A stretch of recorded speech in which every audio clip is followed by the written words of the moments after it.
ਭਗਤ ਕਬੀਰ ਜੀ ਸੰਸਾਰ ਵਿੱਚ ਵਿਚਰ ਰਹੇ ਇਸ ਜੀਵ ਦੀ ਉਸ ਅਵਸਥਾ ਦਾ ਜ਼ਿਕਰ ਕਰਦੇ ਹਨ ਜਿੱਥੇ ਇਸ ਨੂੰ ਪਹਿਨਣ ਵਾਸਤੇ ਪਰਮਾਤਮਾ ਨੇ ਕਾਇਆ ਦੀ ਗੋਦੜੀ, ਜਿਸ ਦਾ ਦੁਨੀਆ ਦੀ ਕੋਈ ਗੋਦੜੀ ਮੁਕਾਬਲਾ ਨਹੀਂ ਕਰ ਸਕਦੀ, ਉਹ ਬਖਸ਼ੀ ਹੈ।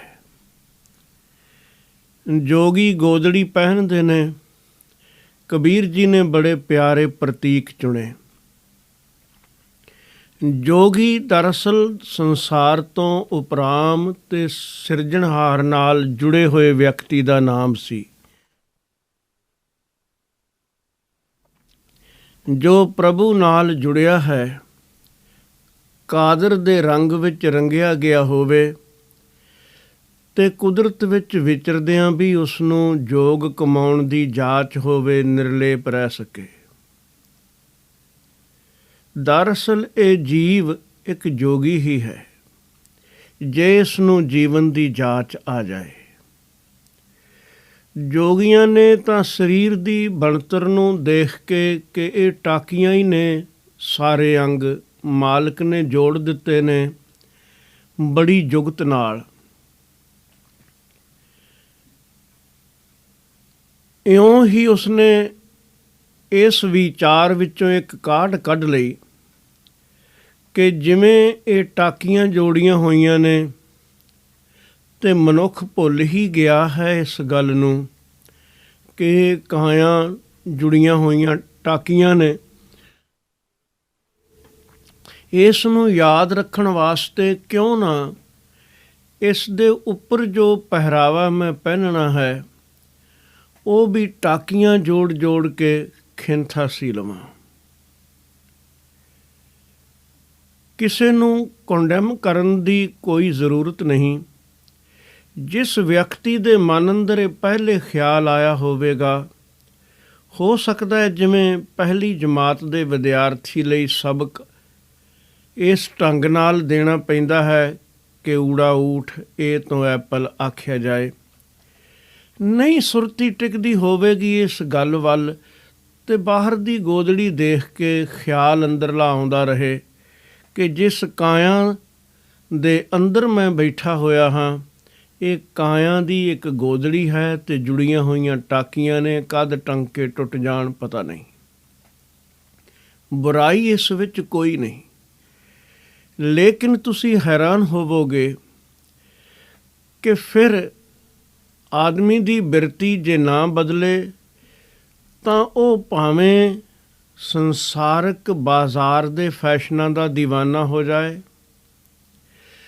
ਤੇ ਭਾਵੇਂ ਗੋਦੜੀ ਨੂੰ ਵੀ ਇੱਕ ਫੈਸ਼ਨ ਬਣਾ ਲਵੇ, ਇਸ ਵਿੱਚ ਕੋਈ ਬਹੁਤਾ ਅੰਤਰ ਨਹੀਂ। ਤੋ ਜੋਗੀ ਗੋਦੜੀਆਂ ਵੀ ਵਧੀਆ ਤੋਂ ਵਧੀਆ ਬਣਾਉਣ ਲੱਗ ਪਏ। ਸਿਉਣੀਆਂ ਟਾਕੀਆਂ ਹੀ ਨੇ ਪਰ ਰੰਗ ਇਹੋ ਜਿਹੇ ਚੁਣੇ ਜਾਣ, ਬਸਤਰ ਐਸੇ ਹੋਣ ਕਿ ਦੂਜੇ ਜੋਗੀ ਨਾਲੋਂ ਮੇਰੀ ਮਹਾਨਤਾ ਵਧੇਰੇ ਜਾਪੇ। ਗੱਲ ਕੁਝ ਹੋਰ ਸੀ, ਬਣ ਕੁਝ ਹੋਰ ਗਈ। ਤੇ ਇਹ ਜਿਹੜੀ ਖਿੰਥਾ ਜਾਂ ਸਰੀਰ ਰੂਪੀ ਚੋਲਾ ਜਾਂ ਘੱਗਰਾ ਪਹਿਨਿਆ ਹੋਇਆ ਸੀ, ਇਸ ਵੱਲੋਂ ਖਿਆਲ ਫਿਰ ਪਾਸੇ ਵੱਲ ਨੂੰ ਹੋ ਗਿਆ। ਸੰਸਾਰੀ ਆਦਮੀ ਉਂਝ ਫੈਸ਼ਨ ਤਰ੍ਹਾਂ ਤਰ੍ਹਾਂ ਦੇ ਕਰਕੇ ਇਸ ਕਾਇਆ ਨੂੰ ਸਜਾਉਂਦਾ ਸੀ, ਇਹਨੇ ਗੋਦੜੀ ਤੇ ਸਾਰਾ ਜ਼ੋਰ ਲਾ ਦਿੱਤਾ। ਪਰ ਕਬੀਰ ਸਾਹਿਬ ਜੀ ਬਹੁਤ ਬੁਨਿਆਦੀ ਗੱਲ ਵੱਲ ਸਾਡਾ ਧਿਆਨ ਲਿਜਾਂਦੇ ਨੇ। ਉਹ ਕਹਿੰਦੇ ਨੇ ਦਰਅਸਲ ਇਹ ਸਰੀਰ ਇੱਕ ਘੱਗਰਾ ਹੈ ਤੇ ਇਹ ਗਿਆਨ ਇੰਦਰੇ ਇਹਦੀਆਂ ਟਾਕੀਆਂ ਆਖ ਲਓ, ਇਹਦੇ ਵਲ ਵਿੰਗ ਕਹਿ ਲਓ, ਨਾਮ ਕੋਈ ਦੇ ਲਓ, ਡੋਰ ਕਹਿ ਲਓ, ਦਰਵਾਜ਼ਾ ਕਹਿ ਲਓ, ਗੇਟ ਕਹਿ ਲਓ। ਇਸ ਦੇ ਜਿਹੜੇ ਗਿਆਨ ਇੰਦਰੇ ਨੇ, ਜਿਨ੍ਹਾਂ ਰਾਹੀਂ ਇਹ ਸੰਸਾਰ ਦੀ ਸਾਰੀ ਜਾਣਕਾਰੀ ਪ੍ਰਾਪਤ ਕਰ ਸਕੇ, ਮਾਲਕ ਨੇ ਇਹ ਸਮਰੱਥਾ ਭਰੀ ਸੀ। ਇਹ ਪਰਦੇਸੀ ਜਿਉੜੇ ਨੇ ਉਹਨਾਂ ਦੇ ਵਰਤਣ ਦੀ ਜਾਚ ਭੁਲਾ ਦਿੱਤੀ। ਔਰ ਜਾਚ ਜਿੱਥੇ ਵੀ ਭੁੱਲ ਜਾਓਗੇ, ਜੁਗਤ ਜਿੱਥੇ ਵੀ ਵਿਸਾਰ ਦਿਓਗੇ, ਉੱਥੇ ਧੋਖਾ ਹੋਵੇਗਾ। ਇਸ ਨੇ ਦੇਖਣਾ ਸੀ ਅੱਖਾਂ ਰਾਹੀਂ ਸੰਸਾਰ ਨੂੰ ਕਿ ਕਾਦਰ ਨੇ ਕੁਦਰਤ ਕੈਸੀ ਰੰਗ ਬਰੰਗੀ ਬਣਾਈ ਹੈ। ਤਰ੍ਹਾਂ ਤਰ੍ਹਾਂ ਦੇ ਰੂਪ ਚੱਕਰ ਚਿਹਨ ਉਸ ਮਾਲਕ ਨੇ ਸਿਰਜ ਦਿੱਤੇ ਨੇ, ਤੇ ਕੁਦਰਤ ਨੂੰ ਵੇਖਦਿਆਂ ਵੇਖਦਿਆਂ ਅੰਦਰ ਵਸੇ ਕਾਦਰ ਨੂੰ ਤੱਕ ਕੇ ਕੁਰਬਾਨ ਹੋਣਾ ਸੀ, ਸਦਕੇ ਜਾਣਾ ਸੀ। ਲੇਕਿਨ ਇਹਨਾਂ ਅੱਖਾਂ ਰਾਹੀਂ ਜਦ ਇਸ ਨੇ ਰੂਪ ਨੂੰ ਡਿੱਠਾ, ਫੁੱਲ ਦਾ ਰੂਪ ਡਿੱਠਾ ਤੇ ਉਸ ਨੂੰ ਤੋੜ ਲਵਾਂ, ਮੇਰੇ ਕਬਜ਼ੇ ਵਿੱਚ ਹੋਵੇ, ਉੱਧਰ ਦੌੜ ਉੱਠਿਆ। ਇਨਸਾਨੀ ਰੂਪ ਤੱਕਿਆ, ਕਾਮ ਵਾਸਨਾ ਜਾਗ ਪਈ।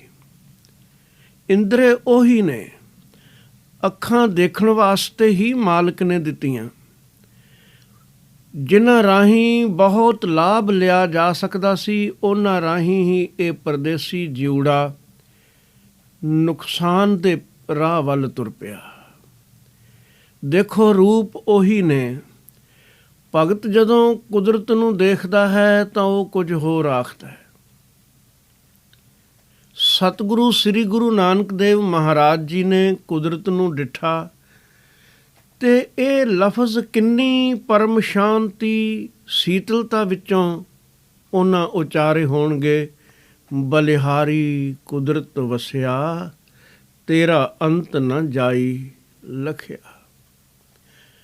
ਅੱਖਾਂ ਦੇਖ ਰਹੀਆਂ ਹਨ, ਪਰ ਕੁਦਰਤ ਵਿੱਚੋਂ ਕਾਦਰ ਨੂੰ ਵੀ ਤੱਕ ਲਿਆ ਹੈ ਤੇ ਸ਼ਾਂਤ ਚਿੱਤ ਉਸੇ ਵਿੱਚ ਲੀਨ ਹੋ ਉਸ ਤੋਂ ਸਦਕੇ ਜਾ ਰਹੇ ਨੇ।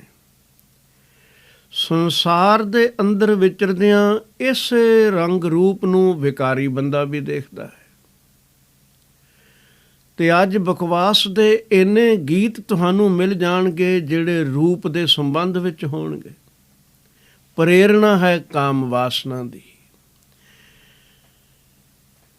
ਤੋ ਮਨੁੱਖ ਦੀ ਬਿਰਤੀ ਉੱਪਰ ਸਭ ਕੁਝ ਨਿਰਭਰ ਕਰਦਾ ਹੈ ਕਿ ਇਸ ਨੇ ਜ਼ਿੰਦਗੀ ਨੂੰ ਕਿਵੇਂ ਜਿਉਣਾ ਹੈ। ਅਗਰ ਰੂਪ ਨੇ ਕਾਮ ਵਾਸਨਾ ਵਿੱਚ ਮਨੁੱਖ ਨੂੰ ਪ੍ਰੇਰਿਤ ਕਰ ਲਿਆ ਤਾਂ ਉਹ ਇੱਕ ਅੱਗ ਹੈ, ਇਹ ਜਲੇਗਾ। ਸਾਹਿਬ ਸ੍ਰੀ ਗੁਰੂ ਅਰਜਨ ਦੇਵ ਜੀ ਮਹਾਰਾਜ ਨੇ ਤਾਂ ਕਾਮ ਦੇ ਸੰਬੰਧ ਵਿੱਚ ਐਸੇ ਬਚਨ ਕਹੇ ਕਿ ਇਹ ਸਿੱਧਾ ਜਦੋਂ ਵਾਸਨਾ ਬਣ ਜਾਏ ਨਰਕ ਵਿੱਚ ਟਿਕਾਣਾ ਬਣਾ ਦਿੰਦਾ ਹੈ। ਤੇ ਨਰਕ ਵਿੱਚ ਅਸੀਂ ਆਖਨੇ ਅੱਗ ਹੈ।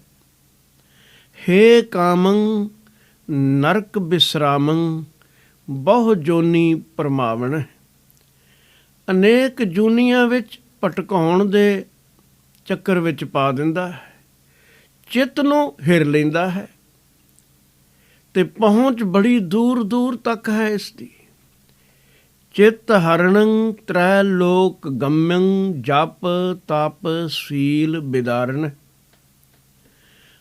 ਥੋੜ੍ਹੇ ਚਿਰ ਦੇ ਇੱਕ ਸੁੱਖ ਲਈ ਇੰਨੀ ਚੰਚਲਤਾ ਭਰ ਦਿੰਦਾ ਹੈ ਕਿ ਹਿਸਾਬ ਨਹੀਂ।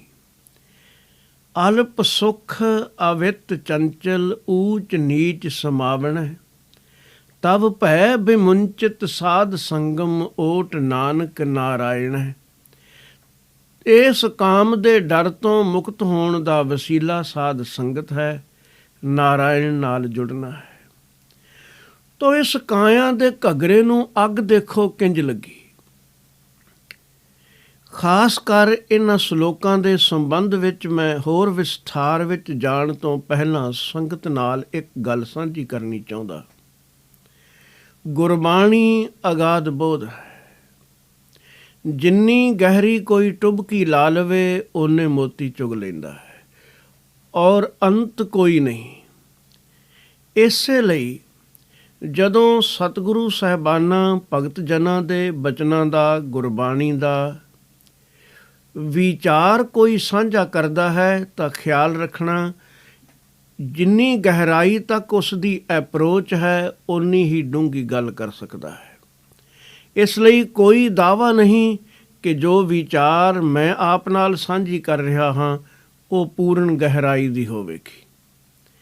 ਔਰ ਇਹੀ ਕਾਰਨ ਹੈ ਕਿ ਅਲੱਗ ਅਲੱਗ ਵਿਦਵਾਨ ਸ਼ਬਦਾਂ ਦੀ ਵਿਚਾਰ ਕਰਨ ਵੇਲੇ ਕਈ ਥਾਵਾਂ 'ਤੇ ਅਲੱਗ-ਅਲੱਗ ਅਰਥ ਵੀ ਕਰਦੇ ਨੇ।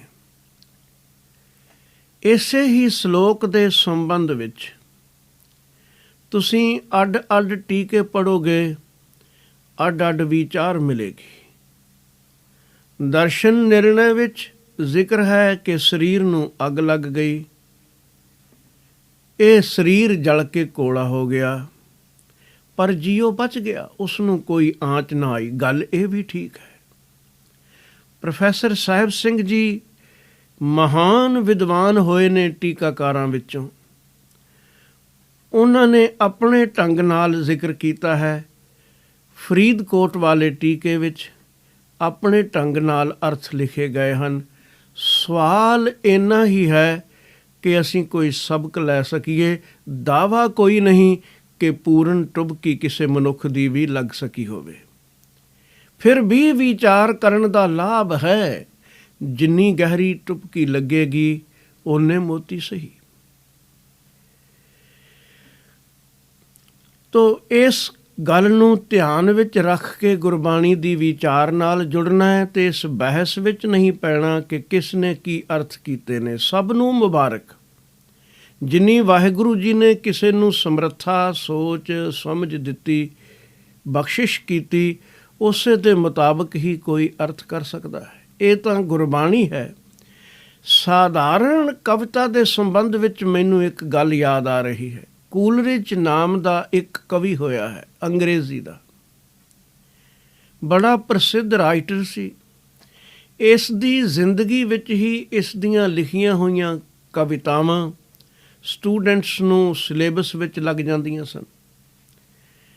ਇੱਕ ਦਿਨ ਇੱਕ ਕਵਿਤਾ ਦੇ ਅਰਥ ਪੜ੍ਹਾਉਂਦਿਆਂ ਲੈਕਚਰਰ ਜਿਹੜਾ ਸੀ ਉਹ ਰੁਕ ਗਿਆ। ਈਮਾਨਦਾਰ ਵਿਅਕਤੀ ਹੋਵੇਗਾ, ਉਸਨੇ ਸਾਰੇ ਸਟੂਡੈਂਟਸ ਨੂੰ ਆਖਿਆ ਕਿ ਮੈਂ ਵਾਹ ਜਹਾਨ ਦੀ ਲਾ ਥੱਕਾ ਹਾਂ, ਪਰ ਮੇਰੀ ਪੇਸ਼ ਨਹੀਂ ਜਾਂਦੀ।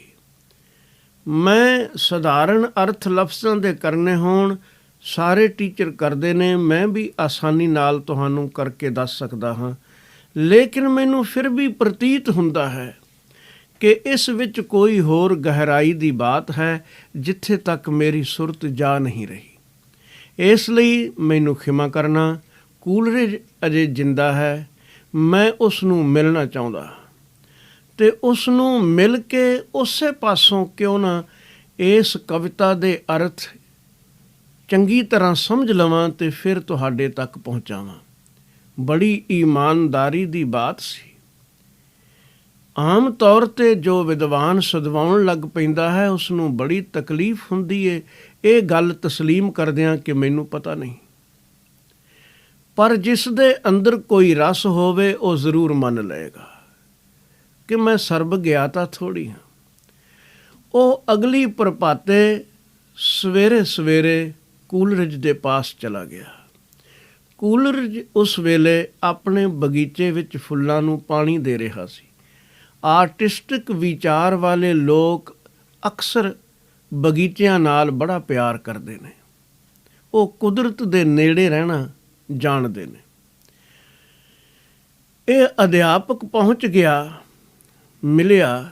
ਇਸ ਨੇ ਆਖਿਆ, ਕਵਿਤਾ ਤੁਸਾਂ ਲਿਖੀ ਹੈ, ਅਰਥ ਸਾਨੂੰ ਸਮਝਾਉਣੇ ਪੈਂਦੇ ਨੇ, ਮੇਰੀ ਡਿਊਟੀ ਹੈ, ਪਰ ਮੈਂ ਇਮਾਨਦਾਰੀ ਨਾਲ ਆਖਦਾ ਹਾਂ ਮੇਰੇ ਆਪਣੇ ਪੱਲੇ ਵੀ ਉਸ ਡੂੰਘਾਈ ਤੱਕ ਵਿਚਾਰ ਨਹੀਂ ਪਈ ਜਿੱਥੋਂ ਤੱਕ ਪੈਣੀ ਚਾਹੀਦੀ ਸੀ। ਇਸ ਲਈ ਮੈਂ ਤੁਹਾਡੇ ਪਾਸ ਆਇਆ ਹਾਂ। ਤੁਸਾਂ ਕਵਿਤਾ ਲਿਖੀ ਹੈ, ਜੇ ਕਿਰਪਾ ਕਰਕੇ ਮੈਨੂੰ ਉਹ ਗਹਿਰਾਈ ਸਮਝਾ ਦਿਓ ਤਾਂ ਮੈਂ ਵਿਦਿਆਰਥੀਆਂ ਨੂੰ ਦੱਸ ਸਕਾਂ। ਕੂਲਰਿਜ ਨੇ ਇਸ ਅਧਿਆਪਕ ਵੱਲ ਬੜੇ ਗੌਰ ਨਾਲ ਤੱਕਿਆ ਕਿ ਆਦਮੀ ਇਮਾਨਦਾਰ ਹੈ। ਇਸ ਨਾਲ ਮੈਂ ਵੀ ਇਮਾਨਦਾਰੀ ਦੀ ਹੀ ਗੱਲ ਕਰਨੀ ਹੈ। ਉਸ ਨੇ ਕਵਿਤਾ ਦੇਖੀ। ਦੇਖਣ ਤੋਂ ਬਾਅਦ ਕੁਝ ਪਲ ਸੋਚਿਆ, ਲੇਕਿਨ ਜੋ ਜਵਾਬ ਕੂਲਰਿਜ ਨੇ ਦਿੱਤਾ ਉਹ ਹੈਰਾਨ ਕਰਨ ਵਾਲਾ ਸੀ। ਉਸ ਨੇ ਆਖਿਆ, ਜਿਸ ਵੇਲੇ ਮੈਂ ਇਹ ਕਵਿਤਾ ਲਿਖੀ, ਜਾਂ ਠੀਕ ਹੋਵੇਗਾ ਇਹ ਆਖਣਾ ਕਿ ਮੇਰੇ ਅੰਦਰ ਬੈਠ ਕੇ ਕਿਸੇ ਨੇ ਲਿਖਵਾ ਲਈ, ਉਸ ਵੇਲੇ ਉਹ ਲਿਖਵਾਉਣ ਵਾਲਾ ਵੀ ਜਾਣਦਾ ਸੀ, ਅਰਥ ਮੇਰੀ ਵੀ ਸਮਝ ਵਿੱਚ ਸਨ। ਪਰ ਇਸ ਵੇਲੇ ਜਦੋਂ ਮੈਂ ਇਹਨਾਂ ਬੰਦਾਂ ਨੂੰ ਪੜ੍ਹਦਾ ਹਾਂ, ਮੇਰੀ ਸਮਝ ਤੋਂ ਵੀ ਉਹ ਗੱਲ ਕੁਝ ਪਰੇ ਹੈ। ਜਿਸ ਨੇ ਲਿਖਵਾਈ ਏ, ਜੇ ਉਸ ਨਾਲ ਕਦੀ ਮੁਲਾਕਾਤ ਹੋ ਜਾਏ ਤਾਂ ਉਸ ਨੂੰ ਪੁੱਛ ਲੈਣਾ। ਇਹ ਅਧਿਆਪਕ ਥੋੜ੍ਹਾ ਹੋਰ ਹੈਰਾਨ ਹੋਇਆ ਕਿ ਹੱਦ ਹੋ ਗਈ, ਲਿਖਣ ਵਾਲੇ ਨੂੰ ਵੀ ਅਰਥ ਪਤਾ ਨਹੀਂ ਕਿ ਕਿੰਨੇ ਡੂੰਘੇ ਨੇ।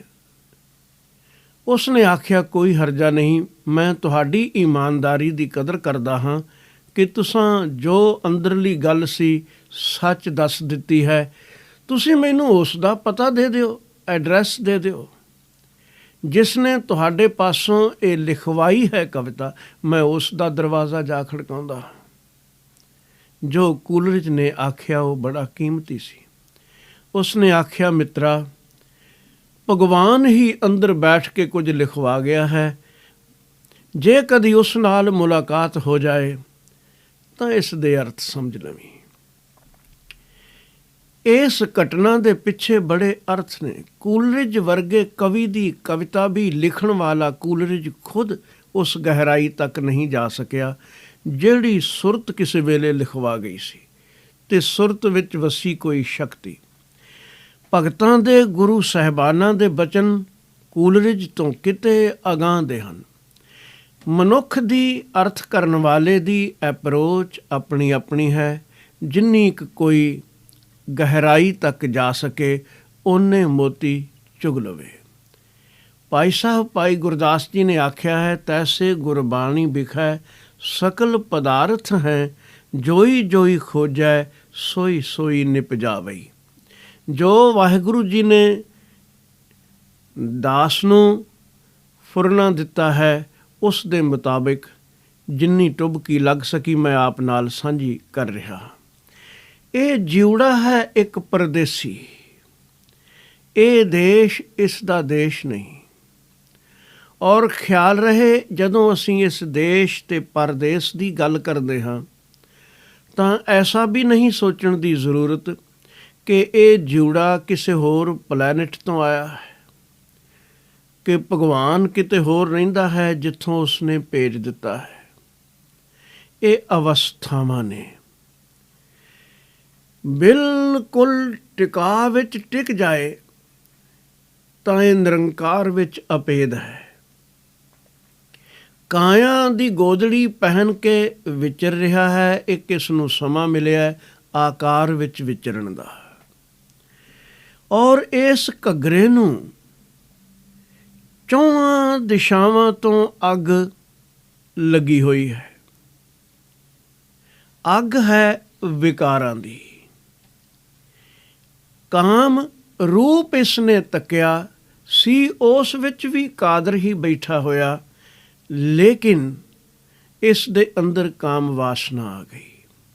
ਮੋਹ ਮਾਇਆ ਦੀ ਪਕੜ ਬਣਾ ਲਈ, ਮਾਇਆ ਦੀ ਚਮਕ ਦੇਖੀ, ਉਸ ਨੇ ਸੇਕ ਪਹੁੰਚਾਇਆ, ਇਹ ਮੇਰੇ ਪਾਸ ਕਿਉਂ ਨਹੀਂ, ਮੈਨੂੰ ਮਿਲਣੀ ਚਾਹੀਦੀ ਹੈ।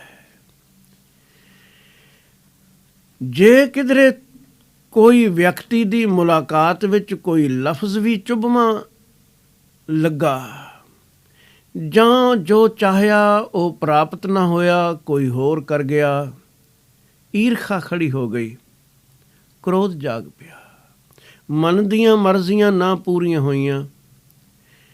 ਮਨ ਦੀਆਂ ਮਰਜ਼ੀਆਂ ਇੰਜ ਨੇ ਜਿਵੇਂ ਸਮੁੰਦਰ ਤਾਂ ਹੇਠਾਂ ਸ਼ਾਂਤ ਹੋਵੇ ਪਰ ਉੱਪਰ ਲਹਿਰਾਂ ਉੱਠਣ।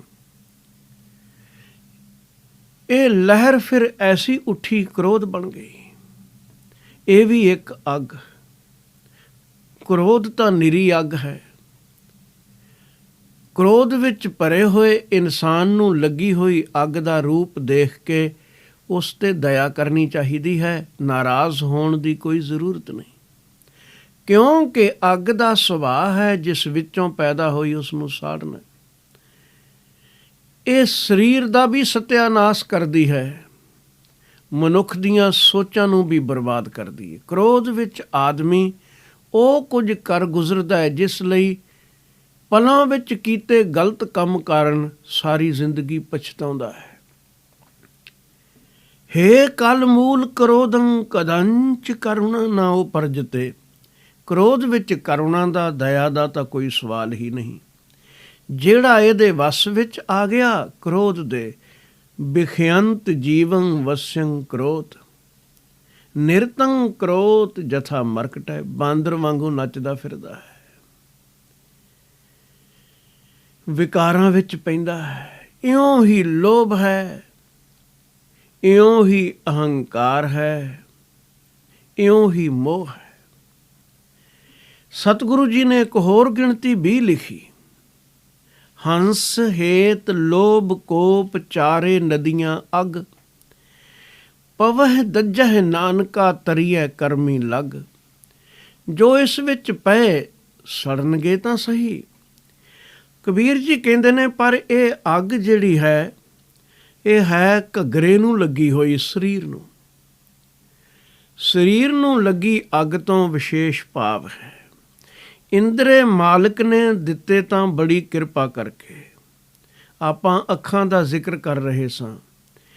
ਇਹਨਾਂ ਅੱਖਾਂ ਰਾਹੀਂ ਹੀ ਸੂਝਵਾਨ ਸੁਰਤੀਵਾਨ ਪੁਰਸ਼ ਕੋਈ ਦੇਖੇ ਸੰਸਾਰ ਨੂੰ, ਤੇ ਉਹ ਦੇਖ ਕੇ ਕੁਦਰਤ ਨੂੰ ਤੱਕ ਕੇ ਕਾਦਰ ਤੋਂ ਕੁਰਬਾਨ ਹੋਵੇ ਔਰ ਸ਼ਾਂਤ ਹੋ ਜਾਏ। ਕੰਨ ਬੜੇ ਕੀਮਤੀ ਨੇ। ਮਾਲਕ ਨੇ ਇਹ ਵੀ ਗਿਆਨ ਇੰਦਰੇ ਬਣਾਏ ਨੇ ਕਮਾਲ ਦੇ। ਦੋਹਾਂ ਕੰਨਾਂ ਨਾਲ ਪੌਣ ਟਕਰਾਉਂਦੀ ਹੈ ਔਰ ਉਹ ਆਵਾਜ਼ ਅੰਦਰ ਪਹੁੰਚ ਜਾਂਦੀ ਹੈ, ਡੀਕੋਡਿੰਗ ਹੁੰਦੀ ਹੈ, ਉਸ ਦੇ ਅਰਥ ਦਿਮਾਗ ਵਿੱਚ ਆਉਂਦੇ ਹਨ। ਮਨੁੱਖ ਬਹੁਤ ਸੰਦੇਸ਼ ਉਪਦੇਸ਼ ਗ੍ਰਹਿਣ ਕਰ ਸਕਦਾ ਹੈ। ਕੰਨਾਂ ਰਾਹੀਂ ਕੀ ਸੁਣਨਾ ਇੱਥੇ ਸੋਚਣ ਦੀ ਜ਼ਰੂਰਤ ਹੈ। ਜੇ ਦਰਵਾਜ਼ੇ ਖੁੱਲ੍ਹੇ ਛੱਡ ਦਿਓਗੇ, ਪਹਿਰੇਦਾਰੀ ਨਹੀਂ ਕਰੋਗੇ ਤਾਂ ਜ਼ਰੂਰੀ ਨਹੀਂ ਕਿ ਮਿੱਤਰ ਹੀ ਆਵਣ, ਚੋਰ ਦੁਸ਼ਮਣ ਵੀ ਅੰਦਰ ਪ੍ਰਵੇਸ਼ ਕਰ ਸਕਦੇ ਨੇ। ਔਰ ਕੰਨਾਂ ਦੇ ਦਰਵਾਜ਼ੇ ਮਾਲਕ ਨੇ ਬਿਲਕੁਲ ਖੁੱਲ੍ਹੇ ਰੱਖੇ ਹੋਏ ਨੇ। ਪਰ ਅਸੀਂ ਸੁਣਨ ਨੂੰ ਆਖਦੇ ਹਾਂ ਸਰੋਤ, ਸੁਣਨ ਵਾਲੇ ਨੂੰ ਆਖਦੇ ਹਾਂ ਸਰੋਤਾ। ਜ਼ਰੂਰਤ ਹੈ ਇਸ ਨੂੰ ਸੁਰਤ ਦੀ, ਹੋਸ਼ ਦੀ। ਜੇ ਤਾਂ ਇਹਨਾਂ ਦਰਵਾਜ਼ਿਆਂ ਦੇ ਨਾਲ ਅਸੀਂ ਸੁਰਤ ਦਾ ਸੰਬੰਧ ਰੱਖਿਆ ਜੋੜੀ, ਜਿਹੜੇ ਦਰਵਾਜ਼ੇ ਬਿਲਕੁਲ ਖੁੱਲ੍ਹੇ ਰਹਿਣ ਉੱਥੇ ਵਧੇਰੇ ਸਾਵਧਾਨੀ ਦੀ ਜ਼ਰੂਰਤ ਹੁੰਦੀ ਹੈ। ਦਰਵਾਜ਼ਾ ਬੰਦ ਹੋਵੇ, ਪਹਿਰੇਦਾਰ ਖੜੋਤਾ ਹੈ, ਕਿਸੇ ਵੇਲੇ ਉਸ ਦੀ ਅੱਖ ਲੱਗ ਵੀ ਜਾਏ, ਨੀਂਦ ਦਾ ਹਲੂਣਾ ਵੀ ਆ ਜਾਏ, ਤਾਂ ਵੀ ਜਿਸਨੇ ਪ੍ਰਵੇਸ਼ ਕਰਨਾ ਹੈ ਦਰਵਾਜ਼ਾ ਖੋਲ੍ਹਣਾ ਚਾਹੇਗਾ, ਖੜਕਾ ਹੋਵੇਗਾ, ਪਹਿਰੇਦਾਰ ਸਾਵਧਾਨ ਹੋ ਜਾਏਗਾ। ਲੇਕਿਨ ਕੰਨਾਂ ਦੇ ਦੁਆਰ ਬਿਲਕੁਲ ਪਰਮਾਤਮਾ ਨੇ ਖੁੱਲ੍ਹੇ ਰੱਖੇ ਹੋਏ ਨੇ। ਸੁੱਤੇ ਵੀ ਪਏ ਹੋ, ਤੁਹਾਡਾ ਨਾਮ ਲੈ ਕੇ ਕੋਈ ਆਵਾਜ਼ ਦਿੰਦਾ ਹੈ, ਉਸੇ ਵੇਲੇ ਉੱਠ ਖੜੇ ਹੁੰਦੇ। ਪਰ ਇਹ ਜਿੰਨੇ ਦਰਵਾਜ਼ੇ ਕੀਮਤੀ ਨੇ ਔਰ ਨਿਰੰਕਾਰ ਨੇ ਖੁੱਲ੍ਹੇ ਵੀ ਕਿਸੇ ਕਾਰਨ ਰੱਖੇ ਨੇ ਕਿ ਸੁਰਤ ਵਾਲਾ ਬਣੀ, ਸਰੋਤਾ ਬਣੀ, ਓਨੀ ਹੀ ਸਾਵਧਾਨੀ ਦੀ, ਸੁਰਤ ਦੀ ਜ਼ਰੂਰਤ ਵੀ ਹੈ। ਇਹਨਾਂ ਕੰਨਾਂ ਰਾਹੀਂ ਸਾਰਾ ਦਿਨ ਅਸੀਂ ਕੀ ਸੁਣਦੇ ਹਾਂ, ਉਹ ਸਾਡੀ ਜ਼ਿੰਦਗੀ 'ਤੇ ਬੜਾ ਅਸਰ ਪਾਉਂਦਾ ਹੈ। ਹਰ ਵਿਕਾਰ ਅੱਗ ਹੈ। ਅਗਰ ਅਸੀਂ ਵਿਕਾਰਾਂ ਦੇ ਗੀਤ, ਵਿਕਾਰਾਂ ਦੇ ਨਾਵਲ, ਵਿਕਾਰਾਂ ਦੇ ਨਾਟਕ, ਵਿਕਾਰਾਂ ਦੇ ਡਰਾਮੇ, ਵਿਕਾਰਾਂ ਦੀਆਂ ਫਿਲਮਾਂ ਹੀ ਦੇਖਣੀਆਂ ਅਤੇ ਵਿਕਾਰਾਂ ਦੇ ਹੀ ਗੀਤ ਸੁਣਨੇ ਹਨ, ਤਾਂ ਸੁਭਾਵਿਕ ਹੈ ਇਸ ਕਾਇਆ ਅੰਦਰ ਅੱਗ ਪੈਦਾ ਹੋਵੇਗੀ। ਭਾਂਬੜ ਖੁਦ ਅੰਦਰ ਸੁੱਟ ਲਵੇ ਕੋਈ, ਕੱਖਾਂ ਦੀ ਕੁੱਲੀ ਵਿੱਚ ਬੈਠਾ ਹੋਇਆ, ਫਿਰ ਆਖੇ ਮੈਂ ਜਲਾਂ ਨਾ, ਇਹ ਕੁੱਲੀ ਜਲ ਨਾ ਜਾਏ, ਜਲੇਗੀ। ਸੁਣਨਾ ਕੀ ਹੈ, ਬੜੀ ਸਾਵਧਾਨੀ ਦੀ ਜ਼ਰੂਰਤ ਹੈ। ਸਤਿਗੁਰੂ ਜੀ ਨੇ ਐਵੇਂ ਨਹੀਂ ਕਹਿ ਦਿੱਤਾ, ਮੇਰੇ ਮੋਹਨ ਸਰਵਣੀ ਇਹ ਨਾ ਸੁਣਾਏ, ਮੇਰੇ ਉੱਪਰ ਕਿਰਪਾ ਰੱਖੀ, ਮੇਰੇ ਕੰਨਾਂ ਵਿੱਚ ਇਹ ਚੀਜ਼ਾਂ ਨਾ ਪਾਈ ਕਿ ਸਾਕਤ ਗੀਤ ਨਾਦ ਧੁਨ ਗਾਵਤ, ਬੋਲਤ ਬੋਲ ਅਜਾਏ। ਰੱਬ ਤੋਂ ਟੁੱਟਾ ਬੰਦਾ ਗੀਤ ਗਾਉਂਦਾ ਹੋਵੇ ਜਾਂ ਕੋਈ ਫਾਲਤੂ ਗੱਲਾਂ ਕਰਨ ਵਾਲਾ ਹੋਵੇ, ਮੈਨੂੰ ਨਾ ਸੁਣਾਈ। ਮੈਨੂੰ ਇੰਨੀ ਸਾਵਧਾਨੀ ਬਖਸ਼ੀ। ਜ਼ਿੰਦਗੀ ਇਸ ਗੱਲ ਲਈ ਸਾਨੂੰ ਮਿਲੀ ਨਹੀਂ ਕਿ ਕਿਸੇ ਦੀ ਨਿੰਦਿਆ ਸੁਣਨ ਵਿੱਚ ਹੀ ਇਸ ਨੂੰ ਗਵਾ ਲਈਏ। ਲੇਕਿਨ ਸਾਡੇ ਅੰਦਰ ਜਦੋਂ ਸੁਰਤ ਦੀ ਕਮੀ ਆਉਂਦੀ ਹੈ, ਉਸ ਵੇਲੇ ਇਹ ਕੰਨ ਉਸਤ ਨਿੰਦਾ ਵਿੱਚ ਰਸ ਲੈਂਦੇ ਨੇ, ਆਲਤੂ ਫਾਲਤੂ ਗੱਲਾਂ ਸੁਣਦੇ ਨੇ, ਵਿਕਾਰਾਂ ਦੇ ਗੀਤ ਸੁਣਦੇ ਨੇ। ਆਦਮੀ ਸਾਵਧਾਨ ਹੀ ਨਹੀਂ, ਫਿਰ ਇਸ ਦਾ ਘਰ ਸੜ ਜਾਏ ਤਾਂ ਕੋਈ ਅਚੰਭੇ ਦੀ, ਹੈਰਾਨੀ ਦੀ ਗੱਲ ਨਹੀਂ ਹੈ। ਪਰਦੇਸੀ ਕਾਇਆਂ ਦੇ ਘਰ ਵਿੱਚ ਬੈਠਾ ਹੈ। ਪਰਦੇਸੀ ਸਿਰਫ ਇਸ ਲਈ ਹੈ ਕਿ ਇਹ ਨਿਰੰਕਾਰ ਤੋਂ ਆਇਆ ਹੋਇਆ ਇੱਕ ਹਿੱਸਾ ਹੈ, ਲਹਿਰ ਹੈ, ਜੋ ਪ੍ਰਵੇਸ਼ ਕਰ ਗਈ ਹੈ ਸਰੀਰ ਵਿੱਚ। ਅਤੇ ਇਸ ਮਹੱਲ ਵਿੱਚ ਕਹੋ ਜਾਂ ਚੌਂਪੜੀ ਵਿੱਚ ਆਖੋ, ਆਪਣੀ ਆਪਣੀ ਮੌਜ ਹੈ। ਇਸ ਨੇ ਕੁਝ ਸਮਾਂ ਰਹਿਣਾ ਹੈ। ਪਰ ਆਪਣਾ ਦੇਸ਼ ਕਿਸੇ ਨੂੰ ਭੁੱਲ ਹੀ ਜਾਏ ਤਾਂ ਇਹ ਕੋਈ ਸਿਆਣਪ ਨਹੀਂ। ਅਤੇ ਜਿਸ ਘਰ ਵਿੱਚ ਬੈਠਾ ਹੈ, ਸਮਾਂ ਬਿਤਾਉਣਾ ਹੈ, ਉਹਨੂੰ ਵੀ ਅੱਗ ਲਾ ਕੇ ਰੱਖ ਦੇਵੇ। ਉਹ ਵੀ ਇੱਕ ਪਾਸਿਓਂ ਨਹੀਂ, ਹਰ ਦੁਆਰ ਤੋਂ ਹੀ, ਹਰ ਦਰਵਾਜ਼ਿਓਂ। ਕੰਨਾਂ ਰਾਹੀਂ ਨਿੰਦਾ ਬਖੀਲੀ, ਅੱਖਾਂ ਰਾਹੀਂ ਰੂਪ ਤੱਕ ਕਾਮ ਜਾਂ ਤ੍ਰਿਸ਼ਨਾ ਆਪ ਪ੍ਰਾਪਤ ਕਰ ਲੈਣ ਦੀ, ਪਦਾਰਥਾਂ ਨੂੰ ਹੜੱਪ ਕਰ ਲੈਣ ਦੀ। ਇਸੇ ਤਰ੍ਹਾਂ ਜ਼ਬਾਨ, ਇਹ ਜ਼ਬਾਨ ਜਿਹੜੀ ਕਿ ਅੰਮ੍ਰਿਤ ਪੀ ਸਕਦੀ ਸੀ ਔਰ ਅੰਮ੍ਰਿਤ ਵੰਡ ਵੀ ਸਕਦੀ ਸੀ, ਉਸ ਜ਼ਬਾਨ ਨਾਲ ਵੀ ਅਸੀਂ ਬਿਖ ਦਾ ਵਿਉਪਾਰ ਕੀਤਾ। ਅਸੀਂ ਬਿਖ ਵੰਡੀ, ਬਿਖ ਖਾਧੀ। ਜਦੋਂ ਵੀ ਕੁਝ ਆਲਤੂ ਫਾਲਤੂ ਗੱਲਾਂ ਨਿੰਦਾ ਬਖੀਲੀ ਦੀਆਂ ਕੀਤੀਆਂ, ਬਿਖ ਖਾ ਵੀ ਰਹੇ ਹਾਂ, ਬਿਖ ਵੰਡ ਵੀ ਰਹੇ। ਇਹ ਵੀ ਇੱਕ ਅੱਗ ਹੈ, ਕਿਉਂਕਿ ਜੀਵਨ ਦੇ ਸਮੇਂ ਨੂੰ ਸਾੜ ਕੇ ਸਵਾਹ ਕਰ ਰਹੀ ਹੈ ਔਰ ਸਰੀਰ ਵੀ ਸੜ ਰਿਹਾ ਹੈ। ਸਰੀਰ ਇਸ ਤਰ੍ਹਾਂ ਸੜ ਰਿਹਾ ਹੈ ਕਿ ਮੌਤ ਇੱਕਦਮ ਨਹੀਂ ਆਉਂਦੀ। ਜਨਮ ਤੋਂ ਲੈ ਕੇ ਪਲ ਪਲ ਕਰਕੇ ਇਹ ਸਮਾਂ ਕੱਟਦਾ ਮਰਦਾ ਜਾ ਰਿਹਾ ਹੈ ਸਾਡਾ। ਅੱਗ ਲੱਗੀ ਹੋਈ ਹੈ, ਇੱਕ ਇੱਕ ਤੀਲਾ ਜਲ ਜਾਏਗਾ। ਕਬੀਰ ਸਾਹਿਬ ਕਹਿੰਦੇ ਹਨ, ਇਸ ਨੂੰ ਚੌਂ ਦਿਸ ਲਾਗੀ ਆਗ। ਚੌਂ ਦਿਸ ਵੀ ਇੱਥੇ ਇੱਕ ਮੁਹਾਵਰਾ ਹੈ, ਇਹ ਖਿਆਲ ਵਿੱਚ ਰੱਖਣਾ। ਚਾਰੇ ਪਾਸਿਓਂ ਅੱਗ ਲੱਗ ਗਈ। ਜਦੋਂ ਅਗਾਂਹ ਤੋਂ ਅਗਾਂਹ ਵਿਸਥਾਰ ਵਿੱਚ ਮਨੁੱਖ ਜਾਂਦਾ ਹੈ, ਚੌਂ ਦਿਸ਼ਾਵਾਂ ਤੋਂ 10 ਦਿਸ਼ਾਵਾਂ ਬਣ ਜਾਂਦੀਆਂ ਨੇ, ਕਿਉਂਕਿ ਦੋ ਦੋ ਦਿਸ਼ਾਵਾਂ ਦੇ ਵਿਚਕਾਰ ਇੱਕ ਇੱਕ ਕੋਣ ਮੰਨ ਲਿਆ ਗਿਆ ਹੈ। ਇਹ ਵੀ ਇੱਕ ਪੁਰਾਣੀ ਗਿਣਤੀ ਸੀ। ਤੁਸੀਂ 50-50 ਕੋਣ ਵੀ ਉਸ ਦੇ ਹਿੱਸੇ ਕਰ ਸਕਦੇ ਹੋ, 50,000 ਵੀ ਕਰ ਸਕਦੇ ਹੋ। ਤੋ ਪ੍ਰਚਲਿਤ ਸ਼ਬਦਾਵਲੀ ਇਸਤੇਮਾਲ ਕਰਨੀ ਪੈਂਦੀ ਹੈ। ਚੌਂ ਪਾਸਿਆਂ ਤੋਂ ਕਹਿ ਲਓ, 10 ਦਿਸ਼ਾਵਾਂ ਤੋਂ ਕਹਿ ਲਓ, ਹਰ ਪਾਸਿਓਂ ਕਹਿ ਲਓ, ਲੱਗੀ ਹੋਈ ਅੱਗ ਹੈ। ਕਾਲ ਖਾਈ ਜਾ ਰਿਹਾ ਹੈ, ਸਮਾਂ ਬੀਤਦਾ ਜਾ ਰਿਹਾ ਹੈ। ਵਿਕਾਰ ਇੱਕ ਨਹੀਂ, ਅਨੇਕਾਂ ਵਿੱਚ ਘਿਰੇ ਹੋਏ ਹਾਂ। ਇਹ ਵੀ ਅੱਗ ਲੱਗੀ ਹੋਈ ਹੈ ਔਰ ਕਾਇਆਂ ਦੀ ਗੋਦੜੀ ਘੱਗਰਾ ਖਾਧਾ ਜਾ ਰਿਹਾ ਹੈ। ਲੇਕਿਨ ਇਸ ਦੇ ਅੰਦਰ ਵੀ ਇੱਕ ਹੈ ਬੈਠਾ ਹੋਇਆ, ਉਹ ਜਿਉੜਾ ਜੋ ਮਾਲਕ ਵੱਲੋਂ ਆਇਆ ਹੋਇਆ ਹੈ। ਸਿਆਣਪ ਤਾਂ ਇਹ ਨਹੀਂ ਕਿ ਕੋਈ ਘਰ ਵਿੱਚ ਬੈਠਾ ਹੋਇਆ ਘਰ ਨੂੰ ਆਪਣੇ ਨੂੰ ਜਲਾ ਕੇ ਰਾਖ ਕਰ ਲਵੇ। ਜਿੰਨੀ ਦੇਰ ਲਈ ਬੈਠੇ ਹਾਂ ਸਰਾਂ ਹੀ ਸਹੀ, ਪਰ ਉਤਨੀ ਦੇਰ ਇਸ ਦਾ ਸੰਭਾਲ ਦਾ ਖਿਆਲ ਕਰਨਾ ਚਾਹੀਦਾ ਹੈ। ਪਰ ਇਸ ਜੀਵ ਦੇ ਗਿਆਨ ਇੰਦਰੀਆਂ ਨੂੰ ਹਰ ਪਾਸੇ ਵੱਲੋਂ ਵਿਕਾਰਾਂ ਦੀ ਅੱਗ ਲੱਗੀ ਹੋਈ ਹੈ। ਆਪਣੀ ਆਪਣੀ ਪੜਚੋਲ ਕਰਕੇ ਮਨੁੱਖ ਦੇਖ ਸਕਦਾ ਹੈ। ਨੱਕ ਨੂੰ ਵਾਸਨਾ ਦਾ ਗੁਣ ਦਿੱਤਾ ਲੈਣ ਦਾ ਨਿਰੰਕਾਰ ਨੇ।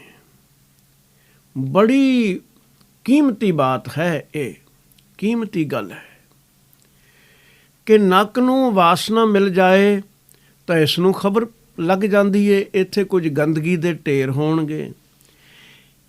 ਇਹ ਸਵਾਸ ਵਿੱਚ ਆ ਰਹੀ ਬਦਬੂ ਸਾਹ ਲਈ ਘੁੱਟਣ ਪੈਦਾ ਕਰੇਗੀ ਕਿ ਬਿਮਾਰੀਆਂ ਦਾ ਕਾਰਨ ਬਣੇਗੀ। ਨੱਕ 'ਤੇ ਰੁਮਾਲ ਰੱਖ ਲਓ। ਖੁਸ਼ਬੂਆਂ ਆਉਂਦੀਆਂ ਨੇ, ਡਿੱਠਾ ਨਹੀਂ ਬਗੀਚਾ, ਉੱਚੀ ਦੀਵਾਰ ਹੈ, ਲੇਕਿਨ ਖਬਰ ਫਿਰ ਵੀ ਮਿਲਦੀ ਹੈ। ਬਗੀਚੇ ਦੀ ਸੈਰ ਦਾ ਖਿਆਲ ਉਠਾਵੇ, ਤਾਜ਼ੀਆਂ ਹਵਾਵਾਂ ਮਿਲ ਜਾਵਣ। ਬੜਾ ਕੁਝ ਨੱਕ ਅੰਦਰ ਨਿਰੰਕਾਰ ਨੇ ਭਰਿਆ, ਅੰਦਰ ਰੋਮ ਪੈਦਾ ਕਰ ਦਿੱਤੇ, ਧੂੜ ਦੇ ਕਣਾਂ ਨੂੰ ਰੋਕ ਲੈਣ। ਲੇਕਿਨ ਇਸ ਨੱਕ ਤੋਂ ਵੀ ਅਸੀਂ ਅੱਗ ਲਾਈ। ਜਿਸ ਵੇਲੇ ਕੇਵਲ ਸੁਗੰਧੀਆਂ ਦੇ ਦੀਵਾਨੇ ਹੀ ਬਣ ਗਏ ਔਰ ਨੱਕ ਦੇ ਸੈੱਲ ਮਰ ਜਾਂਦੇ ਨੇ। ਜੋ ਵਿਅਕਤੀ ਹਰ ਵੇਲੇ ਕਿਸੇ ਖਾਸ ਪ੍ਰਕਾਰ ਦੀ ਖੁਸ਼ਬੂ ਉਚੇਚੇ ਤੌਰ 'ਤੇ ਇਤਰ ਆਦਿਕ ਵਰਤਦਾ ਹੈ, ਨਹੀਂ, ਇਹ ਖਬਰ ਦੇਣ ਵਾਸਤੇ ਸੀ।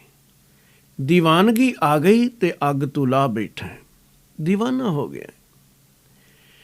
ਇਸ ਪਰਦੇਸੀ ਦੇ ਘਾਗਰੇ ਨੂੰ ਚਾਰ ਚਫੇਰਿਓਂ ਹਰ ਗਿਆਨ ਇੰਦਰੇ ਨੂੰ ਅੱਗ ਲੱਗੀ ਹੋਈ ਹੈ। ਚੌਦਿਸ ਲਾਗੀ ਆਗ, ਖਿੰਥਾ ਜਲ ਕੋਇਲਾ ਪਈ। ਇਹ ਸਰੀਰ ਦੀ ਗੋਦੜੀ ਜਿਹੜੀ ਇਸ ਇਨਸਾਨ ਨੇ ਧਾਰਨ ਕੀਤੀ ਹੋਈ ਸੀ, ਸੁਭਾਵਕ ਸੀ ਅੱਗ ਜਲਾਉਂਦੀ, ਪਰ ਇਹ ਅੱਗ ਦਾ ਪ੍ਰਵੇਸ਼ ਗਿਆਨ ਇੰਦਰੀਆਂ ਰਾਹੀਂ ਹੋਇਆ। ਗਿਆਨ ਇੰਦਰੇ ਸਰੀਰ ਦਾ ਹਿੱਸਾ ਨੇ, ਇਸ ਲਈ ਇਸ ਸਰੀਰ ਦੇ ਅੰਦਰ ਉਹਨਾਂ ਨੇ ਜਲਾਉਣਾ ਸ਼ੁਰੂ ਕਰ ਦਿੱਤਾ। ਕਾਮ ਕ੍ਰੋਧ ਕਾਇਆ ਕੋ ਗਾਲੈ, ਜਿਉਂ ਕੰਚਨ ਸੁਹਾਗਾ ਢਾਲੈ। ਸਤਿਗੁਰੂ ਜੀ ਦਾ ਫਰਮਾਨ ਹੈ। ਵਿਕਾਰ ਬਣ ਕੇ ਇਹਨਾਂ ਇੰਦਰੀਆਂ ਦੇ ਗੁਣ ਖੜੇ ਹੋ ਗਏ ਸੀ, ਗੁਣ ਬਣ ਗਏ ਵਿਕਾਰ। ਇਸ ਅੱਗ ਵਿੱਚ ਇਹ ਗੋਦੜੀ ਸੜਦੀ ਗਈ। ਗੋਦੜੀ ਨੇ ਇੱਕ ਦਿਨ ਫਿਨਿਸ਼ ਹੋ ਜਾਣਾ ਹੈ, ਖਤਮ ਹੋ ਜਾਣਾ ਹੈ। ਅੱਗ ਲੱਗੀ ਹੋਈ ਹੈ ਪਰ ਜ਼ਿੰਦਗੀ ਅਜੇ ਚੱਲ ਰਹੀ ਹੈ। ਇਹ ਪਹਿਲਾ ਸ਼ਲੋਕ ਉਸ ਘਟਨਾ ਨਾਲ ਸੰਬੰਧਿਤ ਹੈ ਜਿੱਥੇ ਅਜੇ ਜ਼ਿੰਦਗੀ ਚੱਲ ਰਹੀ ਹੈ। ਮੰਨਿਆ ਤੇਰੇ ਘਰ ਨੂੰ ਅੱਗ ਲੱਗੀ ਹੋਈ ਹੈ, ਪਰ ਤੂੰ ਜ਼ਿੰਦਾ ਹੈ, ਜਾਗਦਾ ਹੈ, ਇੰਤਜ਼ਾਮ ਕਰ। ਇਸ ਅੱਗ ਨੂੰ ਬੁਝਾਉਣ ਲਈ ਕੋਈ ਉਪਰਾਲਾ ਕਰ। ਔਰ ਉਪਰਾਲਾ ਇੱਕ ਪਲ ਵਿੱਚ ਵੀ ਹੋ ਸਕਦਾ ਹੈ। ਇਹ ਅੱਗ ਮਿਟਾਉਣ ਦਾ ਇੱਕ ਪਲ ਵਿੱਚ ਵੀ। ਭਾਈ ਅਦਲੀ ਦੀ ਸੰਗਤ ਕਰੇ, ਵਿਧੀ ਚੰਦ ਹਰ ਵਿਕਾਰ ਦੀ ਅੱਗ, ਚੋਰੀਆਂ ਠੱਗੀਆਂ ਸਭ ਛੱਡ ਦੇਵੇ, ਪਰ ਉਪਕਾਰੀ ਬਣ ਜਾਏ। ਵਿਕਾਰਾਂ ਦੀ ਅਗਨੀ ਤੋਂ ਬਚਣ ਲਈ ਸਾਵਧਾਨ, ਬਸ ਸੁਰਤੀ ਦੀ ਜ਼ਰੂਰਤ ਹੈ। ਉਸ ਤਾਗੇ ਨੂੰ ਕੋਈ ਆਂਚ ਨਹੀਂ ਆਈ। ਮੰਨਿਆ ਅੱਗ ਲੱਗੀ ਏ, ਗੋਦੜੀ ਜਲ ਰਹੀ ਹੈ, ਲੇਕਿਨ ਜੀਓ ਜਿਹੜਾ ਅੰਦਰ ਸੁਰਤੀ ਲੈ ਕੇ ਬੈਠਾ ਹੈ, ਉਹ ਹੁਣ ਵੀ ਵਿਕਾਰਾਂ ਦੇ ਸੇਕ ਤੋਂ ਮੁਕਤ ਹੈ। ਉਹਨੂੰ ਜਲਾ ਨਾ ਸਕੋਗੇ, ਉਸ ਨੂੰ ਖਤਮ ਨਹੀਂ ਕੀਤਾ ਜਾ ਸਕਦਾ। ਕਾਇਆ ਖਤਮ ਹੋਵੇਗੀ, ਪਰ ਅੰਦਰਲਾ ਜੀਓ ਬਚੇਗਾ। ਸਵਾਲ ਕੇਵਲ ਇੰਨਾ ਹੈ ਕਿ ਬਚ ਤਾਂ ਜਾਏਗਾ, ਲੇਕਿਨ ਜਿੱਥੇ ਅੱਗ ਹੀ ਅੱਗ ਲੱਗੀ ਰਹੀ ਹੋਵੇ ਆਲੇ ਦੁਆਲੇ, ਸੁਭਾਵਕ ਹੈ ਉਸ ਧੂਏਂ ਤੋਂ ਕਾਲਖ ਉਸ ਦੇ ਇਰਦ ਗਿਰਦ ਵੀ ਇਕੱਠੀ ਹੋ ਜਾਏ। ਮਨ ਨੂੰ ਕਾਲਖ ਇੰਜ ਲੱਗਦੀ ਹੈ, ਜਨਮ ਜਨਮ ਕੀ ਇਸ ਮਨ ਕੋ ਮਲ ਲਾਗੀ, ਕਾਲਾ ਹੋਆ ਸਿਆ। ਮਨ ਵੀ ਜੀਓ ਦਾ ਇੱਕ ਉੱਪਰਲਾ ਹਿੱਸਾ ਹੈ, ਜਿਸ ਵਿੱਚ ਉਛਲਾਂ ਉੱਠਦੀਆਂ ਨੇ, ਜਿਵੇਂ ਸਮੁੰਦਰ ਹੇਠੋਂ ਸ਼ਾਂਤ, ਉੱਪਰ ਉਛਲਾਂ। ਅਗਰ ਇਹ ਉਛਲਾਂ ਸ਼ਾਂਤ ਹੋ ਜਾਣ ਤਾਂ ਮਨ ਬਚਦਾ ਨਹੀਂ। ਉਸ ਵੇਲੇ ਅਮਨ ਦੀ ਅਵਸਥਾ ਹੁੰਦੀ ਏ। ਤਿੰਨੋਂ ਅੱਖਰ ਨੇ ਅਮਨ ਵਾਸਤੇ ਵੀ, ਅਮਨ ਵਾਸਤੇ ਵੀ। ਉਹੀ ਅੱਖਰ, ਬੋਲਣ ਦਾ ਹੀ ਫਰਕ ਹੈ। ਅਮਨ ਜਿੱਥੇ ਮਨ ਦੀ ਅਵਸਥਾ ਨਹੀਂ, ਮਤਲਬ ਲਹਿਰਾਂ ਸ਼ਾਂਤ ਹੋ ਗਈਆਂ, ਉੱਥੇ ਅਮਨ ਹੈ। ਉਹ ਜੀਓ ਅਜੇ ਵੀ ਨਿਰਲੇਪ ਹੈ। ਦੇਖ ਮਨੁੱਖ ਨੂੰ ਸਮਝਾ ਰਹੇ ਹਨ ਕਬੀਰ ਸਾਹਿਬ ਜੀ।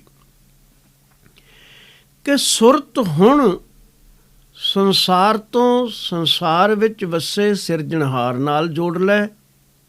ਇਹ ਅੱਗ ਹੁਣੇ ਹੀ ਸ਼ਾਂਤ ਹੈ।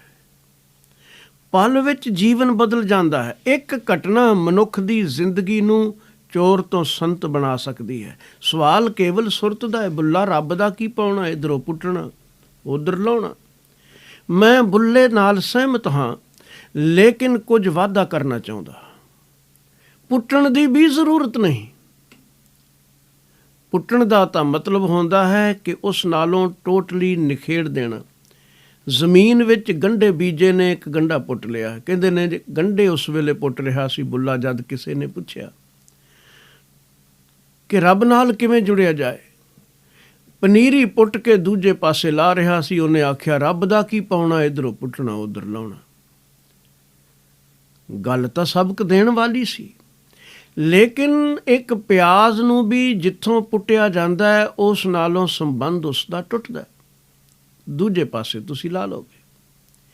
ਸਤਿਗੁਰੂ ਜੀ ਨੇ ਸਾਨੂੰ ਸੁਰਤ ਨੂੰ ਸਿਰਜਣਹਾਰ ਨਾਲ ਜੋੜਨ ਦਾ ਉਪਦੇਸ਼ ਜ਼ਰੂਰ ਦਿੱਤਾ ਹੈ, ਲੇਕਿਨ ਸੰਸਾਰ ਤੋਂ ਪੁੱਟ ਕੇ ਪਰਾਂ ਲੈ ਜਾਣ ਦਾ ਨਹੀਂ, ਤਿਆਗ ਦਾ ਨਹੀਂ ਕਿ ਸੰਬੰਧ ਹੀ ਤੋੜ ਦੇ।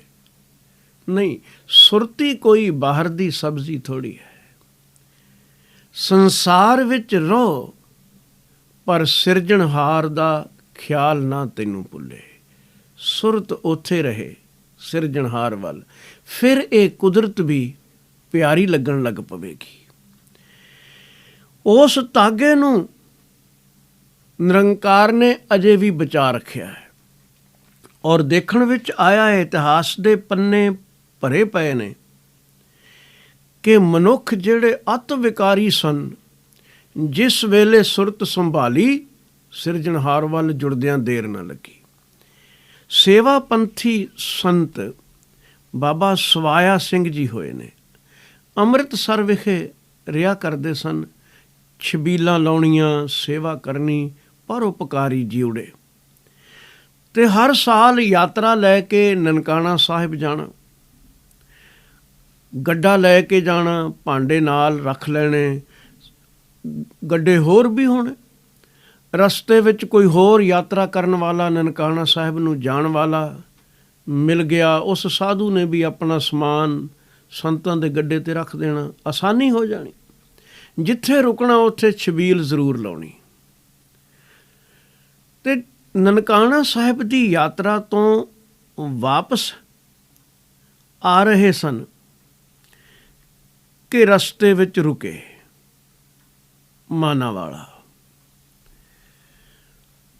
ਸਵੇਰ ਦਾ ਤਕੜੀ ਪ੍ਰਭਾਤ ਦਾ ਅੰਮ੍ਰਿਤ ਵੇਲੇ ਦਾ ਵਕਤ ਹੋਵੇਗਾ। ਨਾਲ ਦੇ ਯਾਤਰੂ ਕੋਈ ਜੰਗਲ ਪਾਣੀ ਕਿੱਧਰ, ਕੋਈ ਕਿੱਧਰ ਖੇਤਾਂ ਵੱਲ ਨਿਕਲ ਗਏ, ਅਤੇ ਸੰਤ ਜੀ ਗੱਡੇ ਦੇ ਪਾਸ ਹੀ ਸਮਾਧੀ ਲਾ ਕੇ ਬੈਠੇ ਹੋਏ। ਉਹਨਾਂ ਤੋਂ ਪਹਿਲੇ ਤਿਆਰ ਹੋ ਗਏ ਸਨ ਕਿ ਮਨ ਚੱਲਿਆਂ ਨੌਜਵਾਨਾਂ ਦਾ ਇੱਕ ਜਥਾ ਆ ਗਿਆ ਪਿੰਡ ਦਾ। ਉਹਨਾਂ ਨੂੰ ਪਤਾ ਸੀ ਠਹਿਰੇ ਨੇ। ਡਾਂਗਾਂ ਉਹਨਾਂ ਦੇ ਕੋਲ, ਅਤੇ ਆ ਗਏ ਲੁੱਟਣ ਵਾਸਤੇ। ਗੱਡਾ ਉਹਨਾਂ ਇੰਜ ਬਣਾਇਆ ਹੋਇਆ ਸੀ ਕਿ ਜਿਸ ਨੂੰ ਉੱਪਰੋਂ ਬੰਦ ਕੀਤਾ ਹੋਇਆ ਸੀ, ਤਾਲਾ ਵੀ ਲੱਗ ਸਕਦਾ ਸੀ ਕਿ ਸਮਾਨ ਅੰਦਰ ਸਾਂਭਿਆ ਰਹੇ। ਤਾਲਾ ਤੋੜਨ ਲੱਗੇ। ਸੰਤ ਹੱਸ ਪਏ, ਆਖਣ ਲੱਗੇ ਭਲੇ ਪੁਰਸ਼ੋ ਕੀ ਚਾਹੀਦਾ ਹੈ? ਉਹ ਆਖਣ ਲੱਗੇ ਜੋ ਕੁਝ ਅੰਦਰ ਪਿਆ ਹੈ ਅਸੀਂ ਤਾਲਾ ਤੋੜ ਕੇ ਕੱਢ ਲੈਣਾ ਹੈ, ਪਰੇ ਹੋ ਜਾ, ਨਹੀਂ ਤੇ ਡਾਂਗਾਂ ਨਾਲ ਹੱਡੀਆਂ ਤੋੜ ਦਿਆਂਗੇ। ਸੰਤ ਫਿਰ ਵੀ ਘਬਰਾਏ ਨਹੀਂ, ਬਲਕਿ ਮੁਸਕਰਾਏ। ਬਾਬਾ ਸਵਾਇਆ ਸਿੰਘ ਜੀ ਨੇ ਆਖਿਆ, ਤਾਲਾ ਤੋੜਨ ਦੀ ਕੀ ਜ਼ਰੂਰਤ ਹੈ?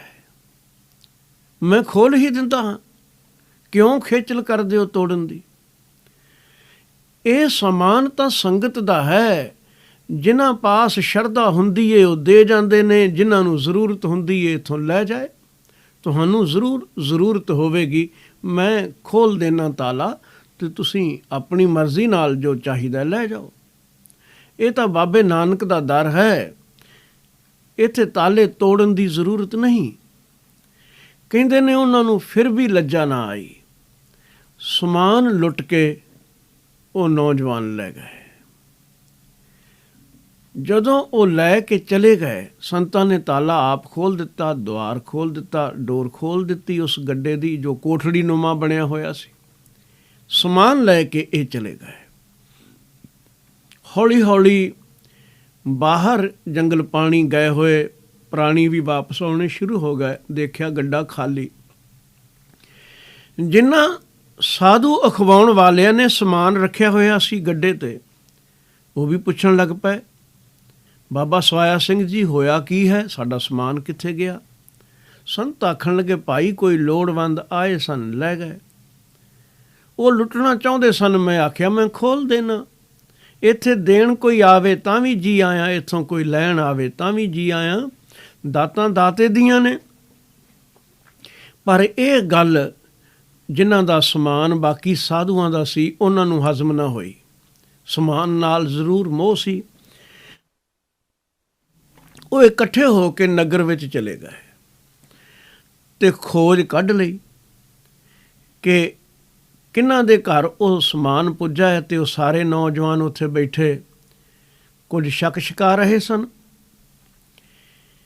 ਇਹਨਾਂ ਸਾਧੂਆਂ ਨੇ ਇੱਕ ਪਾਸੇ ਪੁਲਿਸ ਨੂੰ ਖਬਰ ਕਰ ਦਿੱਤੀ, ਬੰਦਾ ਭੇਜ ਦਿੱਤਾ, ਤੇ ਆਪ ਜਾ ਕੇ ਉਹਨਾਂ ਦੇ ਪਾਸ ਬੈਠ ਕੇ ਦੇਖਿਆ ਸਮਾਨ ਵੀ ਹੈ, ਗੱਲੀਂ ਵੀ ਲੱਗ ਗਏ, ਤੁਸੀਂ ਚੰਗਾ ਨਹੀਂ ਕੀਤਾ। ਗੱਲਬਾਤ ਕਰ ਰਹੇ ਸਨ। ਤਦੋਂ ਨੂੰ ਪੁਲਿਸ ਵੀ ਆ ਗਈ। ਪੁਲਿਸ ਨੇ ਇਹ ਨੌਜਵਾਨ ਪਕੜ ਲਏ ਤੇ ਪਕੜ ਕੇ ਹੁਣ ਜ਼ਰੂਰਤ ਸੀ, ਸਮਾਨ ਤੇ ਪਾਸ ਹੈ, ਮੁੱਦਾ ਪਕੜਿਆ ਗਿਆ ਹੈ। ਪਰ ਗਵਾਹ ਜਿਹਦੇ ਸਾਹਮਣੇ ਕਿ ਇਹਨਾਂ ਹੀ ਚੁਰਾਇਆ, ਉਹ ਸਨ ਬਾਬਾ ਸਵਾਇਆ ਸਿੰਘ ਜੀ। ਸਮੇਤ ਸਮਾਨ ਦੇ ਇਹਨਾਂ ਨੌਜਵਾਨਾਂ ਨੂੰ ਪਕੜ ਕੇ ਸਵਾਇਆ ਸਿੰਘ ਜੀ ਦੇ ਪਾਸ ਲੈ ਆਂਦਾ। ਅੱਤ ਕਾਲਖ ਦੇ ਭਰੇ ਲੋਕ, ਕਿੰਨੀ ਅੰਦਰ ਅੱਗ ਹੋਵੇਗੀ ਇਹਨਾਂ ਦੇ ਤ੍ਰਿਸ਼ਨਾ ਦੀ ਕਿ ਸਾਧੂਆਂ ਦਾ ਸਮਾਨ ਲੁੱਟਣ ਗਏ ਸਨ। ਪਕੜ ਕੇ ਲੈ ਆਂਦੇ। ਪੁਲਿਸ ਵਾਲਿਆਂ ਨੇ ਪੁੱਛਿਆ, ਬਾਬਾ ਸਵਾਇਆ ਸਿੰਘ ਜੀ, ਇਹ ਹੈ ਸਮਾਨ ਤੇ ਇਹ ਨੇ ਤੁਹਾਡੇ ਲੁਟੇਰੇ ਚੋਰ ਜਿਹੜੇ ਲੁੱਟ ਕੇ ਲੈ ਕੇ ਗਏ ਨੇ। ਤੁਸੀਂ ਗਵਾਹੀ ਪਾ ਦਿਓ ਤੇ ਅਸੀਂ ਇਹਨਾਂ 'ਤੇ ਕੇਸ ਬਣਾ ਦਿੰਦੇ ਹਾਂ। ਸੰਤਾਂ ਆਖਿਆ, ਲੁਟੇਰੇ? ਭਾਈ ਇੱਥੇ ਲੁਟੇਰਿਆਂ ਦਾ ਕੀ ਕੰਮ? ਸਾਡੇ ਪਾਸ ਤਾਂ ਸਤਸੰਗੀ ਲੋਕ ਆਉਂਦੇ ਨੇ, ਜਿਨ੍ਹਾਂ ਪਾਸ ਵਾਧੂ ਹੁੰਦਾ ਹੈ ਉਹ ਦੇ ਜਾਂਦੇ ਨੇ, ਜਿਨ੍ਹਾਂ ਨੂੰ ਲੋੜ ਹੁੰਦੀ ਹੈ ਲੈ ਜਾਂਦੇ ਨੇ। ਵਾਕਈ ਮੈਂ ਪਹਿਚਾਣਨਾ ਬੰਦੇ ਇਹੀ ਸਨ ਜਿਹੜੇ ਆਏ। ਪਰ ਇਹਨਾਂ ਲੁੱਟਿਆ ਤਾਂ ਕੁਝ ਨਹੀਂ। ਦਰਵਾਜ਼ਾ ਮੈਂ ਖੋਲ੍ਹਿਆ, ਤਾਲਾ ਮੈਂ ਖੋਲ੍ਹਿਆ, ਔਰ ਆਪ ਆਖਿਆ ਜਿਹੜੀ ਚੀਜ਼ ਦੀ ਭਾਈ ਜ਼ਰੂਰਤ ਹੈ ਲੈ ਜਾਓ, ਲੋੜਵੰਦ ਹੋਵੋਗੇ। ਮੇਰੇ ਕਹਿਣ 'ਤੇ ਲੈ ਕੇ ਗਏ ਨੇ, ਮੈਨੂੰ ਪਕੜਨਾ ਪਕੜ ਲਓ। ਸਾਰੇ ਸਕਤੇ ਵਿੱਚ ਆ ਗਏ। ਲੇਕਿਨ ਜਿਹੜੇ ਚੋਰ ਸਨ, ਬੜੀ ਚੋਟ ਵੱਜੀ। ਅਸੀਂ ਕੀ ਕਰ ਰਹੇ ਹਾਂ, ਇਹ ਸਾਧੂ ਪੁਰਖ ਕੀ ਕਰ ਰਿਹਾ ਹੈ। ਜ਼ਿੰਦਗੀ ਸਾਡੀ ਵੀ ਮੁੱਕ ਜਾਏਗੀ। ਸਾਸ ਇਸ ਦੇ ਵੀ ਗਿਣੇ ਮਿੱਥੇ ਨੇ। ਪਰ ਇਹ ਤ੍ਰਿਸ਼ਨਾ ਵਿੱਚੋਂ ਅਸਾਂ ਖੱਟਿਆ ਕਿ ਅੱਜ ਪਕੜਾ ਦਿੰਦਾ ਤਾਂ ਜੇਲ੍ਹ ਹੋ ਜਾਂਦੀ। ਉੱਥੇ ਹੀ ਕਦਮਾਂ 'ਤੇ ਡਿੱਗ ਪਏ। ਜਿਹੜੇ ਨਨਕਾਣਾ ਸਾਹਿਬ ਤੋਂ ਆਉਂਦੀ ਸੰਗਤ ਨੂੰ ਲੁੱਟਣ ਪਏ ਸਨ, ਉਹ ਹਰ ਸਾਲ ਨਨਕਾਣਾ ਸਾਹਿਬ ਦੀ ਯਾਤਰਾ ਕਰਨ ਲੱਗ ਪਏ, ਪਰਉਪਕਾਰੀ ਬਣ ਗਏ। ਸੁਰਤ ਦਾ ਧਾਗਾ ਐਸਾ ਹੈ ਜਿਸ ਦਾ ਜੀਓ ਨਾਲ ਅਤ ਗਹਿਰਾ ਸੰਬੰਧ ਹੈ। ਜੀਓ ਦਾ ਹੀ ਸਰੂਪ ਹੈ ਦਰਅਸਲ। ਬਸ ਇਹ ਅਜੇ ਵੀ ਬਚਿਆ ਹੋਇਆ ਹੈ। ਜ਼ਿੰਦਗੀ ਚੱਲ ਰਹੀ ਹੈ, ਅੱਗ ਵਿਕਾਰਾਂ ਦੀ ਲੱਗੀ ਹੋਈ ਹੈ ਬੇਸ਼ੱਕ, ਤੇ ਇਸ ਨੇ ਜ਼ਿੰਦਗੀ ਨੂੰ ਬਹੁਤ ਸਾਰਾ ਸਾੜਿਆ ਵੀ ਹੈ, ਬੇਕਾਰ ਗਵਾਇਆ ਹੈ। ਪਰ ਜੇ ਅਜੇ ਸੁਰਤ ਸੰਭਾਲ ਲਵੇਂ ਤੇ ਵਿਕਾਰਾਂ ਦੀ ਅੱਗ ਦਾ ਸੇਕ ਹੁਣੇ ਹੀ ਲੱਗਣਾ ਬੰਦ ਹੋ ਸਕਦਾ ਹੈ। ਹੁਣੇ ਹੀ। ਘਬਰਾਉਣ ਦੀ ਜ਼ਰੂਰਤ ਨਹੀਂ। ਜੇ ਜ਼ਿੰਦਗੀ ਚੱਲ ਰਹੀ ਹੈ, ਇਹ ਵੀ ਮਾਲਕ ਦੀ ਕਿਰਪਾ ਹੈ। ਮੰਨਿਆ ਬਰਸਾਂ ਤੇ ਬਰਸ ਵਿਕਾਰਾਂ ਵਿੱਚ ਲੰਘ ਗਏ ਹੋਣਗੇ, ਪਰ ਹੁਣ ਵੀ ਜਾਗ ਜਾਓ ਤਾਂ ਵਿਕਾਰਾਂ ਦੇ ਸੇਕ ਤੋਂ ਬਚ ਸਕਦੇ ਹੋ। ਸੰਸਾਰ ਵਿੱਚ ਰਹੋ, ਨਿਰੰਕਾਰ ਨਾਲ ਜੁੜ ਜਾਓ। ਇਸ ਲਈ ਭਗਤ ਕਬੀਰ ਜੀ ਕਹਿੰਦੇ ਨੇ, ਤਾਗੇ ਆਂਚ ਨਾ ਲਾਗ। ਹਾਂ, ਜ਼ਿੰਦਗੀ ਮੁੱਕ ਗਈ ਤਾਂ ਫਿਰ ਬੜੀ ਮੁਸ਼ਕਿਲ ਹੋਵੇਗੀ, ਪਿੱਛੇ ਰਾਖ ਹੀ ਛੱਡ ਜਾਓਗੇ। ਜੀਓ ਨੇ ਬਚਣਾ ਫਿਰ ਵੀ ਹੈ, ਕੀਤੇ ਕਰਮ ਦਾ ਹਿਸਾਬ ਵੀ ਦੇਣਾ ਪਵੇਗਾ, ਪਰ ਪਿੱਛੇ ਛੱਡ ਰਾਖ ਹੀ ਜਾਣੀ ਹੈ। ਜ਼ਿੰਦਗੀ ਪੂਰੀ ਅਸੀਂ ਕਿਉਂ ਰਾਖ ਬਣਾ ਰਹੇ ਹਾਂ? ਇਸ ਨੂੰ ਹੀਰਿਆਂ ਤੋਂ ਕੀਮਤੀ ਬਣਾਇਆ ਜਾ ਸਕਦਾ ਹੈ। ਯਾਦ ਮਾਲਕ ਦੀ ਹੁਣੇ ਆ ਜਾਏ, ਜੀਵਨ ਬਦਲ ਗਿਆ। ਬਟਵਾੜੇ ਵਾਲਮੀਕ ਦਾ ਜੀਵਨ ਬਸ ਸਾਧੂਆਂ ਦੇ ਸੰਗ ਨੇ ਉਸੇ ਦਿਨ ਬਦਲ ਕੇ ਰੱਖ ਦਿੱਤਾ। ਸਵਾਲ ਅੰਦਰਲੀ ਸੁਰਤ ਦੇ ਬਦਲ ਜਾਣ ਦਾ ਹੈ, ਉਹ ਅਜੇ ਵੀ ਤੁਹਾਡੇ ਅੰਦਰ ਕਾਇਮ ਹੈ। ਕਬੀਰ ਜੀ ਇਹ ਕਹਿੰਦੇ ਹਨ, ਜੀਓ ਹੈ, ਜ਼ਿੰਦਗੀ ਚੱਲ ਰਹੀ ਹੈ। ਵਿਕਾਰਾਂ ਦੀ ਅੱਗ ਨੇ ਬਹੁਤ ਸਮਾਂ ਸਾੜਿਆ ਹੈ, ਲੇਕਿਨ ਹੁਣੇ ਹੀ ਮੁਕਤ ਹੋ ਸਕਦੇ ਹੋ। ਰਾਤ ਯੂੰ ਦਿਲ ਮੇਂ ਤੇਰੀ ਖੋਈ ਹੋਈ ਯਾਦ ਆਈ। ਕਿੰਨਾ ਸਮਾਂ ਭੁੱਲਿਆ ਰਿਹਾ ਸਾਂ, ਬਸ ਰਾਤ ਸੁਰਤ ਮੁੜੀ। रात यूं दिल में तेरी खोई हुई याद आई, जैसे वीराने में चुपके से बहार आ जाए। वीरानिਆਂ ਵਿੱਚ ਵੀ ਬਹਾਰਾਂ ਆਉਂਦਿਆਂ ਦੇਰ ਨਹੀਂ ਲੱਗਦੀ। जैसे सहराओं में चले बादे नसीम, सहराओं ਮਾਰੂਥਲਾਂ ਵਿੱਚ बादे नसीम ठंडी हवा। जैसे सहराओं में चले बादे नसीम, जैसे बीमार को बेवजह करार आ जाए। बस याद आउण दी ਜ਼ਰੂਰਤ ਹੈ, ਔਰ ਯਾਦ ਕਰਵਾਉਣ ਵਾਸਤੇ ਹਰ ਸੁਰਤੀਵਾਨ ਨੇ ਸੰਸਾਰ ਨੂੰ ਪ੍ਰੇਰਨਾ ਕੀਤੀ ਹੈ। ਇੱਕ ਵਿਦਵਾਨ ਕਹਿੰਦਾ ਹੈ, ਸਿਵਾ ਇਸਕੇ और दुनिया में क्या हो रहा है? कोई हंस रहा है, कोई रो रहा है। अरे चौंक, ये ख्वाब गफलत कहाँ तक? सहर हो गई है और तू सो रहा है। खुशकिस्मत हैं, अजे तेरी जिंदगी मुक्की नहीं, हुण भी जाग जा। तागे आँच ना लाग। ਉਹ ਵਿਕਾਰਾਂ ਦੀ ਅੱਗ ਤੋਂ ਜੀਓ ਸੁਰਤੀਵਾਨ ਬਚ ਗਿਆ, ਤੇ ਜਿਸ ਨੇ ਜੀਵਨ ਹੀ ਮੁਕਾ ਲਿਆ ਇਸੇ ਕਹਾਣੀ ਵਿੱਚ। ਕਬੀਰ ਖਿੰਥਾ ਜਲ ਕੋਇਲਾ ਭਈ, ਖਾਪਰ ਫੂਟਮ ਫੂਟ। ਜੋਗੀ ਬਪੜਾ ਖੇਲਿਓ, ਆਸਨ ਰਹੀ ਬੇਪੂਤ। ਜੋਗੀ ਬਪੜਾ ਖੇਲਿਓ, ਖੇਲਿਓ ਬੀਤੇ ਸਮੇਂ ਦੀ ਬਾਤ ਹੈ। ਜੀਵਨ ਦੀ ਬਾਜ਼ੀ ਖੇਡ ਕੇ ਉਜਾੜ ਕੇ ਹਾਰ ਕੇ ਚਲਾ ਗਿਆ। ਇਹ ਗੋਦੜੀ ਵੀ ਸੜ ਗਈ ਵਿਕਾਰਾਂ ਵਿੱਚ ਹੀ। ਮਨ ਦਾ ਖੱਪਰ ਵੀ ਫੂਟਮ ਫੂਟ ਹੋ ਗਿਆ। ਇਹ ਖੱਪਰ ਵੀ ਬੜਾ ਅਜੀਬ ਹੈ, ਜੋ ਕਦੀ ਭਰਦਾ ਹੀ ਨਹੀਂ। ਤ੍ਰਿਸ਼ਨਾ ਇਤਨੀ ਵਧੇਰੇ ਹੈ ਕਿ ਜੋ ਮਰਜ਼ੀ ਇਹ ਮਨ ਦੇ ਖੱਪਰ ਵਿੱਚ ਪਾਈ ਜਾਓ, ਇਸ ਦੀ ਤ੍ਰਿਸ਼ਨਾ ਹੋਰ ਤੋਂ ਹੋਰ ਬਣਦੀ ਜਾਂਦੀ ਹੈ। ਥਾਕੇ ਬਹੁ ਬਿਦ ਘਾਲ ਤੇ, ਤ੍ਰਿਪਤ ਨਾ ਤ੍ਰਿਸ਼ਨਾ ਲਾਥ। ਸੰਚ ਸੰਚ ਸਾਕਤ ਮੂਏ, ਨਾਨਕ ਮਾਇਆ ਨਾ ਸਾਥ। ਪਰ ਅੰਤਕਾਲ ਨਾਲ ਜਾਂਦਾ ਵੀ ਕੁਝ ਨਹੀਂ, ਇਹ ਖੱਪਰ ਭਰਦਾ ਵੀ ਕੋਈ ਨਹੀਂ। ਅਜੀਬ ਖੱਪਰ ਹੈ, ਇਹ ਵੀ ਫੂਟਮ ਫੂਟ ਹੋ ਗਿਆ, ਟੁੱਟ ਗਿਆ ਟੁਕੜੇ ਟੁਕੜੇ।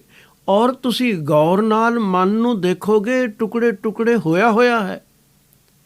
ਜੇ ਇਸ ਦੀ ਸੁਰਤ, ਇਸ ਦਾ ਧਿਆਨ ਅਨੇਕਾਂ ਪਾਸਿਆਂ ਵੱਲ ਵੰਡਿਆ ਹੋਇਆ ਹੈ, ਤਾਂ ਇਹ ਟੁਕੜੇ ਟੁਕੜੇ ਹੀ ਹੈ।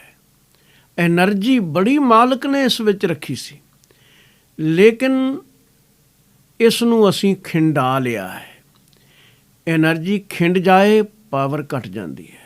ਇੱਕ ਜਗ੍ਹਾ 'ਤੇ ਫੋਕਸ ਕਰ ਦਿੱਤੀ ਜਾਏ ਤਾਂ ਫਿਰ ਇਸ ਤਾਕਤ ਦਾ ਕੋਈ ਹਿਸਾਬ ਹੀ ਨਹੀਂ। ਸੂਰਜ ਤੋਂ ਕਿਰਨਾਂ ਆਉਂਦੀਆਂ ਹਨ, ਪਸਰਦੀਆਂ ਹਨ, ਧਰਤੀ 'ਤੇ ਪੈਂਦੀਆਂ ਹਨ। ਅੰਦਰ ਹੀਟ ਹੈ, ਲੇਕਿਨ ਖਿਲਾਰੇ ਵਿੱਚ ਹੈ। ਤੁਸੀਂ ਇੱਕ ਸ਼ੀਸ਼ਾ ਲੈ ਕੇ, ਉੱਤੇ ਲੈਂਸ ਲੈ ਕੇ ਇਸ ਦੇ ਅੱਗੇ ਕਰ ਦਿੰਦੇ ਹੋ, ਅਤੇ ਉਹ ਖੂਬੀ ਰੱਖਦਾ ਹੈ ਕਿ ਉਹ ਲੈ ਕੇ ਇਕੱਠੀਆਂ ਕਰਕੇ ਕਿਰਨਾਂ ਨੂੰ ਫੋਕਸ ਕਰ ਦਿੰਦਾ ਹੈ ਇੱਕ ਸਪੌਟ 'ਤੇ। ਅੱਗੇ ਕਾਗਜ਼ ਰੱਖ ਦਿੰਦੇ, ਉਹਨੂੰ ਅੱਗ ਲੱਗ ਜਾਂਦੀ ਹੈ। ਕਿਰਨਾਂ ਉਹੀ ਸਨ। ਇਸ ਮਨ ਦੀ ਬਿਰਤੀ ਨੂੰ ਇੱਕ ਥਾਂ 'ਤੇ ਇਕਾਗਰ ਕਰ ਲਓਗੇ ਤਾਂ ਬੜੀ ਸ਼ਕਤੀਵਾਨ ਹੈ। ਖਿੰਡੀ ਪੁੰਡੀ ਰਹੇਗੀ ਤਾਂ ਪ੍ਰਾਪਤੀ ਕੋਈ ਵੀ ਨਹੀਂ, ਭਟਕਣਾ ਹੀ ਪੱਲੇ ਰਹਿ ਜਾਏਗੀ। ਇਹ ਸੁਰਤ ਦਾ ਸਵਾਲ ਹੈ। ਆਖਦੇ ਨੇ ਜਿਸ ਵੇਲੇ ਦ੍ਰੋਪਦੀ ਦਾ ਸਵੰਬਰ ਰਚਿਆ ਗਿਆ। ਸ਼ਰਤ ਇਹ ਸੀ ਕਿ ਥੱਲੇ ਤੇਲ ਦਾ ਕੜਾਹਾ, ਤਰਲ ਪਦਾਰਥ ਦਾ ਕੜਾਹਾ ਕਹਿ ਲਓ, ਉੱਪਰ ਕੁੰਡੇ ਦੋਹਾਂ 'ਤੇ ਪੈਰ ਰੱਖ ਖੜੇ ਹੋਣਾ ਹੈ, ਉੱਪਰ ਇੱਕ ਚੱਕਰ ਘੁੰਮ ਰਿਹਾ ਹੈ, ਦੇਖਣਾ ਤੁਸਾਂ ਉਸ ਕੜਾਹੇ ਵਿੱਚ ਹੈ। ਉਹ ਚੱਕਰ ਵਿੱਚ ਇੱਕ ਮੱਛੀ ਹੈ, ਮੱਛੀ ਦੀ ਅੱਖ ਵਿੰਨਣੀ ਹੈ, ਪਰ ਮੱਛੀ ਵੱਲ ਦੇਖਣਾ ਵੀ ਨਹੀਂ, ਪਰਛਾਵੇਂ ਵੱਲ ਦੇਖਣਾ ਔਰ ਮੱਛੀ ਘੁੰਮ ਰਹੀ ਹੈ। ਜਿਸ ਵੇਲੇ ਅਰਜਨ ਖੜੋਤਾ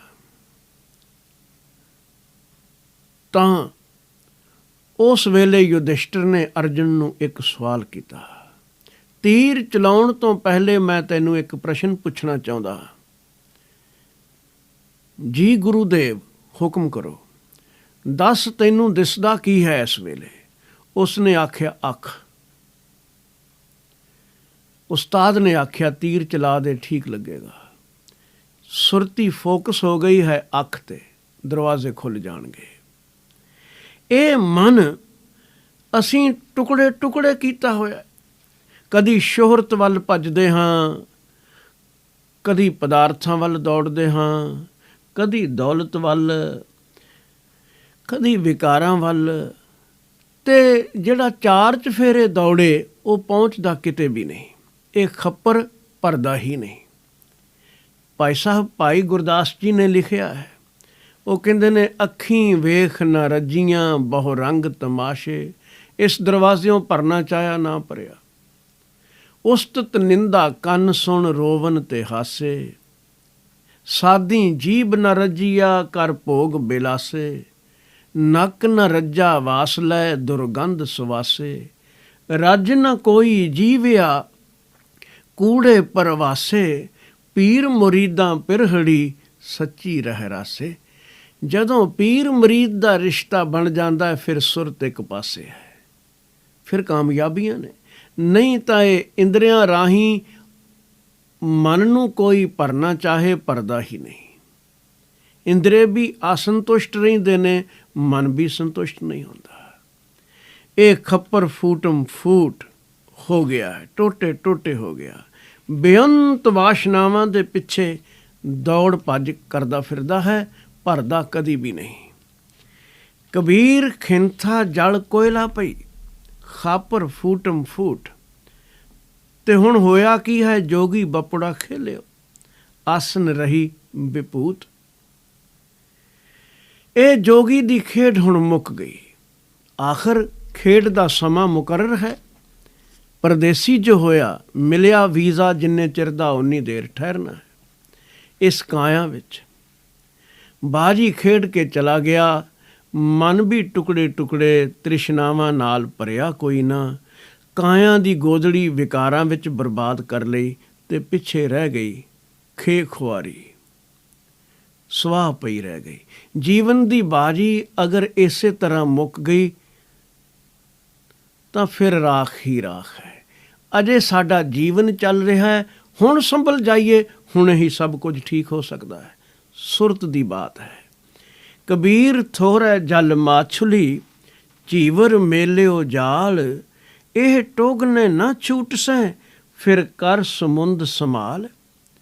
ਕਬੀਰ ਜੀ ਕਹਿੰਦੇ ਨੇ, ਥੋੜ੍ਹੇ ਜਲ ਵਿੱਚ ਜਿਵੇਂ ਕੋਈ ਮੱਛੀ ਹੋਵੇ ਤਾਂ ਝੂਰ ਆ ਕੇ ਜਾਲ ਪਾਵੇ, ਆਸਾਨੀ ਨਾਲ ਪਕੜ ਲੈਂਦਾ ਹੈ। ਇਉਂ ਹੀ ਜਿਸ ਨੇ ਨਿਰੰਕਾਰ ਬੇਅੰਤ ਦਾ ਪੱਲਾ ਛੱਡ ਹੋਰ ਸਹਾਰਿਆਂ ਵਿੱਚ ਆਪਣਾ ਜੀਵਨ ਬਿਤਾਉਣਾ ਚਾਹਿਆ ਹੈ, ਛੱਪੜਾਂ ਵਿੱਚ, ਉਹਨੂੰ ਤਾਂ ਵਿਕਾਰਾਂ ਨੇ ਜਾਲ ਪਾਉਣਾ ਹੀ ਹੈ।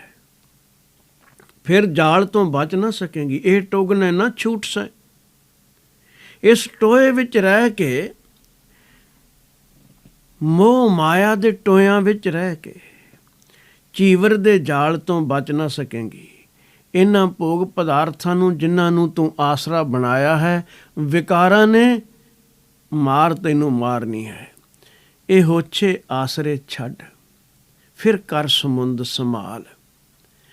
ਤੇ ਉਸ ਸਮੁੰਦਰ ਦੀ ਓਟ ਤੱਕ ਮੱਛੀ ਜਿੰਨੇ ਗਹਿਰੇ ਪਾਣੀ ਵਿੱਚ ਜਾਏਗੀ, ਓਨੀ ਸੁਖੀ ਹੋਵੇਗੀ।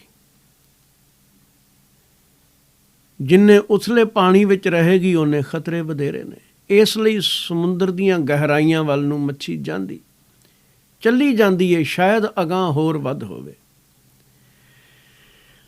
ਸਤਿਗੁਰੂ ਜੀ ਨੇ ਬਾਣੀ ਅੰਦਰ ਫਰਮਾਇਆ ਹੈ, ਰੇ ਮਨ ਐਸੀ ਹਰਸਿਓ ਪ੍ਰੀਤ ਕਰ, ਜੈਸੀ ਮਛਲੀ ਨੀਰ, ਜਿਉਂ ਅਧਿਕੋ ਤਿਉਂ ਸੁੱਖ ਕਣੋ।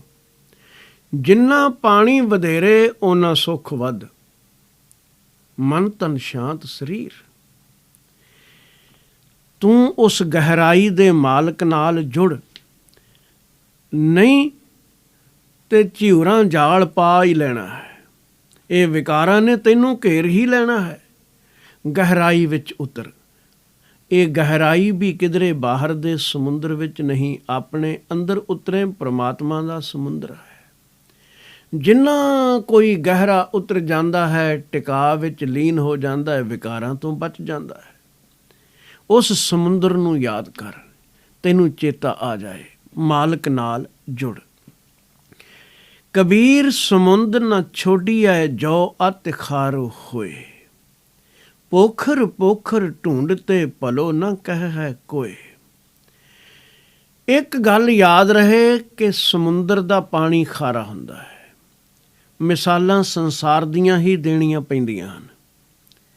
ਇਹ ਭਗਤ ਲਈ ਬੜੀ ਵੱਡੀ ਇੱਕ ਅੜਚਣ ਹੁੰਦੀ ਹੈ ਕਿ ਜੋ ਅਨੁਭਵ ਕੀਤਾ ਹੈ, ਜਦ ਉਸ ਨੂੰ ਬਿਆਨ ਕਰਨਾ ਹੈ, ਉਹ ਲਫ਼ਜ਼ਾਂ ਰਾਹੀਂ ਕਰਨਾ ਪੈਣਾ, ਅਤੇ ਲਫ਼ਜ਼ ਨੇ ਸੰਸਾਰ ਦੀਆਂ ਲੋੜਾਂ ਮੁਤਾਬਕ ਬਣੇ ਹੋਏ, ਉਹ ਉਸ ਮਿਆਰ 'ਤੇ ਪੂਰੇ ਉਤਰਦੇ ਨਹੀਂ।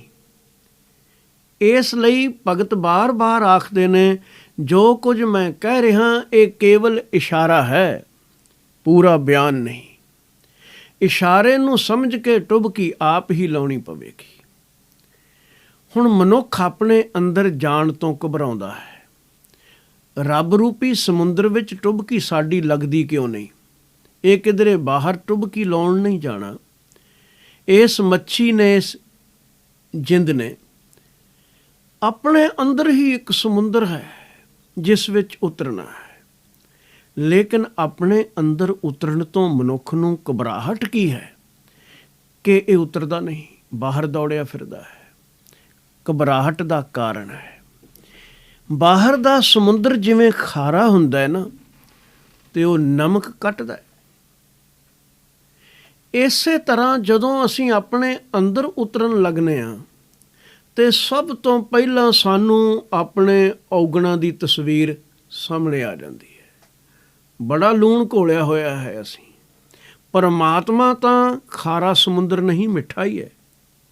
ਉਸ ਦੀ ਮਿਠਾਸ ਦਾ ਤਾਂ ਕੋਈ ਅੰਤ ਹੀ ਨਹੀਂ।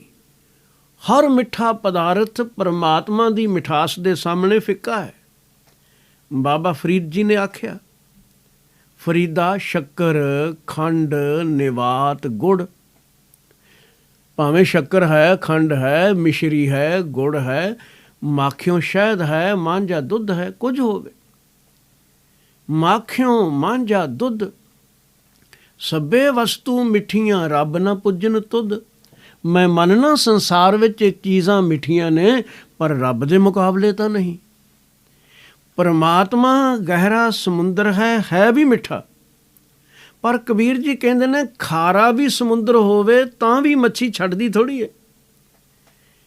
ਸਿਆਣੀ ਮੱਛੀ ਖਾਰੇ ਸਮੁੰਦਰ ਨੂੰ ਵੀ ਛੱਡ ਕੇ ਛੱਪੜ ਵੱਲ ਨਹੀਂ ਜਾਏਗੀ ਕਿ ਉੱਥੇ ਖਾਰਾ ਪਾਣੀ ਨਹੀਂ। ਉਹਨੂੰ ਪਤਾ ਹੈ ਉਥਲਾ ਪਾਣੀ, ਇੱਥੇ ਗਹਿਰਾਈਆਂ ਨੇ। ਪਰਮਾਤਮਾ ਖਾਰਾ ਸਮੁੰਦਰ ਨਹੀਂ, ਲੇਕਿਨ ਖਾਰ ਕਿਉਂਕਿ ਅਸੀਂ ਆਪਣੇ ਅੰਦਰ ਪੈਦਾ ਕੀਤੀ ਹੋਈ ਹੈ, ਅਤੇ ਜਦੋਂ ਅੰਦਰ ਵੱਲ ਉਤਰਨਾ ਪਹਿਲਾਂ ਉਹ ਦਿਖਾਈ ਦੇਣੀ, ਉਸ ਵਿੱਚੋਂ ਗੁਜ਼ਰਨਾ ਪੈਣਾ ਹੈ, ਤਾਂ ਹੀ ਉਸ ਨੂੰ ਦੂਰ ਕਰੋਗੇ। ਅਤੇ ਮਨੁੱਖ ਦਾ ਇੱਕ ਤਰਕ ਤੁਸੀਂ ਆਮ ਤੌਰ 'ਤੇ ਦੇਖੋਗੇ, ਲੋਕ ਆਖਦੇ ਨੇ ਜੀ ਸਾਡੇ ਵਰਗਾ ਕੁਕਰਮੀ ਬੰਦਾ ਰੱਬ ਨੂੰ ਕਿੱਥੇ ਪਾ ਸਕਦਾ ਹੈ। ਗੱਲਾਂ ਰੱਬ ਦੀਆਂ ਕਰਦੇ ਹੋ, ਪਰ ਪਾਉਣਾ ਕੋਈ ਸੌਖਾ ਥੋੜ੍ਹੀ ਹੈ। ਪਤਾ ਨਹੀਂ ਜ਼ਿੰਦਗੀ 'ਚ ਕਿੰਨੇ ਕੁਕਰਮ ਅਸੀਂ ਕਮਾਏ ਨੇ, ਇਹਨਾਂ ਦੀ ਮੈਲ ਕਿਵੇਂ ਕੱਟਾਂਗੇ। ਨਹੀਂ, ਦੇਖਣ ਦੀ ਹੀ ਜ਼ਰੂਰਤ ਹੈ। ਹੁਣੇ ਟੁਬਕੀ ਲਾ ਸਕਦੇ ਹੋ। ਜੋ ਬੀਤ ਗਿਆ ਹੈ ਉਹ ਬੀਤ ਚੁੱਕਾ ਹੈ। ਇਸ ਖਾਰੇਪਣ ਨੂੰ ਦੇਖ ਕੇ ਅਸੀਂ ਘਬਰਾਹਟ ਵਿੱਚ ਆ ਜਾਂਦੇ ਹਾਂ, ਤੇ ਅੰਦਰ ਉਤਰਦੇ ਨਹੀਂ। ਕਬੀਰ ਜੀ ਕਹਿੰਦੇ ਨੇ ਨਹੀਂ, ਧਿਆਨ ਰੱਖੀ, ਸਮੁੰਦਰ ਨਹੀਂ ਛੱਡੀਦਾ, ਭਾਵੇਂ ਉਹਦਾ ਪਾਣੀ ਖਾਰਾ ਹੀ ਕਿਉਂ ਨਾ ਹੋਵੇ। ਪਰਮਾਤਮਾ ਰੂਪੀ ਸਮੁੰਦਰ ਤਾਂ ਖਾਰਾ ਨਹੀਂ, ਪਰ ਉਸ ਤੱਕ ਪਹੁੰਚਣ ਲਈ ਇਸ ਖਾਰ ਵਿੱਚੋਂ ਲੰਘਣਾ ਜ਼ਰੂਰ ਪੈਂਦਾ ਹੈ, ਖਾਰੇਪਣ ਵਿੱਚੋਂ ਗੁਜ਼ਰਨਾ ਪੈਂਦਾ ਹੈ। ਮਨੁੱਖ ਘਬਰਾਉਂਦਾ ਹੈ। ਕਬੀਰ ਜੀ ਕਹਿੰਦੇ ਨੇ ਨਹੀਂ, ਸਮੁੰਦਰ ਵੀ ਖਾਰਾ ਹੁੰਦਾ ਤਾਂ ਵੀ ਨਹੀਂ ਸੀ ਛੱਡਣਾ ਚਾਹੀਦਾ। ਮੱਛੀ ਕੋਈ ਸਮੁੰਦਰ ਛੱਡ ਛੱਪੜਾਂ ਨੂੰ ਥੋੜ੍ਹੀ ਜਾਏਗੀ, ਉਹ ਵੀ ਸਿਆਣੀ ਹੈ। ਸਤਿਗੁਰੂ ਜੀ ਨੇ ਮੱਛੀ ਨੂੰ ਵੀ ਸੋਹਣੀ ਤੇ ਸਿਆਣੀ ਆਖਿਆ, ਅਤ ਸਿਆਣੀ ਸੋਹਣੀ। ਇਹ ਗੱਲ ਵੱਖਰੀ, ਵਸਾ ਕਰ ਬੈਠੀ ਪਕੜੀ ਗਈ, ਪਰ ਸੀ ਸੁੰਦਰ ਵੀ, ਸਿਆਣੀ ਵੀ ਸੀ। ਗਹਿਰੇ ਪਾਣੀ ਵੱਲ ਨੂੰ ਉਸ ਦੀ ਯਾਤਰਾ ਸੀ। ਕਬੀਰ ਜੀ ਕਹਿੰਦੇ ਨੇ, ਕਬੀਰ ਸਮੁੰਦ ਨਾ ਛੋਡੀਐ ਜੋ ਅਤਿ ਖਾਰੋ ਹੋਏ। ਪੋਖਰ ਪੋਖਰ ਢੂੰਡ ਤੇ ਪਲੋ ਨਾ ਕਹਿ ਹੈ ਕੋਏ। ਨਿੱਕੇ ਨਿੱਕੇ ਛੱਪੜਾਂ ਵਿੱਚ ਆਸਰਾ ਢੂੰਡਦਾ ਫਿਰੇ ਤੇ ਜਿਵੇਂ ਮੱਛੀ ਪਕੜੀ ਜਾਏਗੀ, ਇਉਂ ਹੀ ਸੰਸਾਰ ਦੇ ਪਦਾਰਥਾਂ ਵਿੱਚ ਪਰਮਾਤਮਾ ਨੂੰ ਛੱਡ ਕੇ ਬਸ ਇੰਨਾ ਖਿਆਲ ਰੱਖਣਾ, ਪਦਾਰਥ ਵੀ ਛੱਡ ਕੇ ਦੌੜਨ ਦੀ ਜ਼ਰੂਰਤ ਨਹੀਂ, ਪਰ ਪਰਮਾਤਮਾ ਨੂੰ ਭੁਲਾ ਕੇ ਪਦਾਰਥ ਵਿੱਚ ਖਚਿਤ ਹੋਵਾਂਗੇ ਤਾਂ ਵਿਕਾਰਾਂ ਨੇ ਪਕੜ ਲੈਣਾ ਹੈ। ਇਹ ਚੀਵਰ ਆਸ-ਪਾਸ ਹੀ ਨੇ, ਇਹਨਾਂ ਜਾਲ ਵਿਛਾ ਲੈਣਾ ਹੈ ਤੇ ਛੱਪੜਾਂ ਵਿੱਚੋਂ ਮਿਲਣਾ ਵੀ ਕੋਈ ਨਹੀਂ। ਮਿਲਣਾ ਕੀ ਹੈ? ਸਾਗਰ ਕੀ ਨਿੱਧ ਕਤ ਪਾਈਅਤ ਪੋਖਰ ਸੈ। ਭਾਈ ਗੁਰਦਾਸ ਜੀ ਕਹਿੰਦੇ ਨੇ, ਸਮੁੰਦਰ ਦੇ ਖਜ਼ਾਨੇ ਛੱਪੜ ਵਿੱਚੋਂ ਕਿੱਥੋਂ ਲੱਭ ਲਈਏ। ਸਾਗਰ ਕੀ ਨਿੱਧ ਕਤ ਪਾਈਅਤ ਪੋਖਰ ਸੈ। ਦਿਨ ਕਰ ਸਰ ਦੀਪ ਜੋਤ ਨਾ ਪੁਜਾਈਐ। ਦੀਵਾ ਤੇ ਸੂਰਜ ਦਾ ਕੋਈ ਮੁਕਾਬਲਾ ਥੋੜ੍ਹੀ ਹੈ। ਸਮੁੰਦਰ ਨਾਲ ਜੁੜ, ਛੱਪੜਾਂ ਨੂੰ ਛੱਡ। ਛੱਪੜਾਂ 'ਤੇ ਗੰਦ ਹੈ ਤੇ ਛੱਪੜ ਛੱਪੜ ਢੂੰਡਣ ਵਾਲੇ ਨੂੰ ਭਲਾ ਵੀ ਕਿਸੇ ਨਹੀਂ ਆਖਣਾ, ਕਿਉਂਕਿ ਭਲਾ ਹੈ ਹੀ ਨਹੀਂ। ਜੇ ਸਮੁੰਦਰ ਨਾਲ ਸਾਂਝ ਬਣਾ ਲਈ ਤਾਂ ਲਾਹਾ ਹੈ। ਕਾਇਆਂ ਦੀ ਗੋਦੜੀ ਇੱਕ ਦਿਨ ਛੱਡ ਜਾਣੀ ਹੈ, ਲੇਕਿਨ ਇਸ ਅੰਦਰਲੇ ਧਾਗੇ ਨੇ ਬਚਣਾ ਹੈ। ਇਸ ਨੂੰ ਬਚਾ, ਇਸ ਨੂੰ ਪਵਿੱਤਰ ਰੱਖ, ਕਾਲਖ ਵੀ ਨੇੜੇ ਨਾ ਆਵੇ। ਛੱਪੜਾਂ ਨੂੰ ਛੱਡ, ਸਮੁੰਦਰ ਨਾਲ ਸਾਂਝ ਬਣਾ, ਮਾਲਕ ਨਾਲ ਜੁੜ। ਭੁੱਲਾਂ ਖਿਮਾ ਕਰਨੀਆਂ। ਵਾਹਿਗੁਰੂ ਜੀ ਕਾ ਖਾਲਸਾ, ਵਾਹਿਗੁਰੂ ਜੀ ਕੀ ਫਤਿਹ।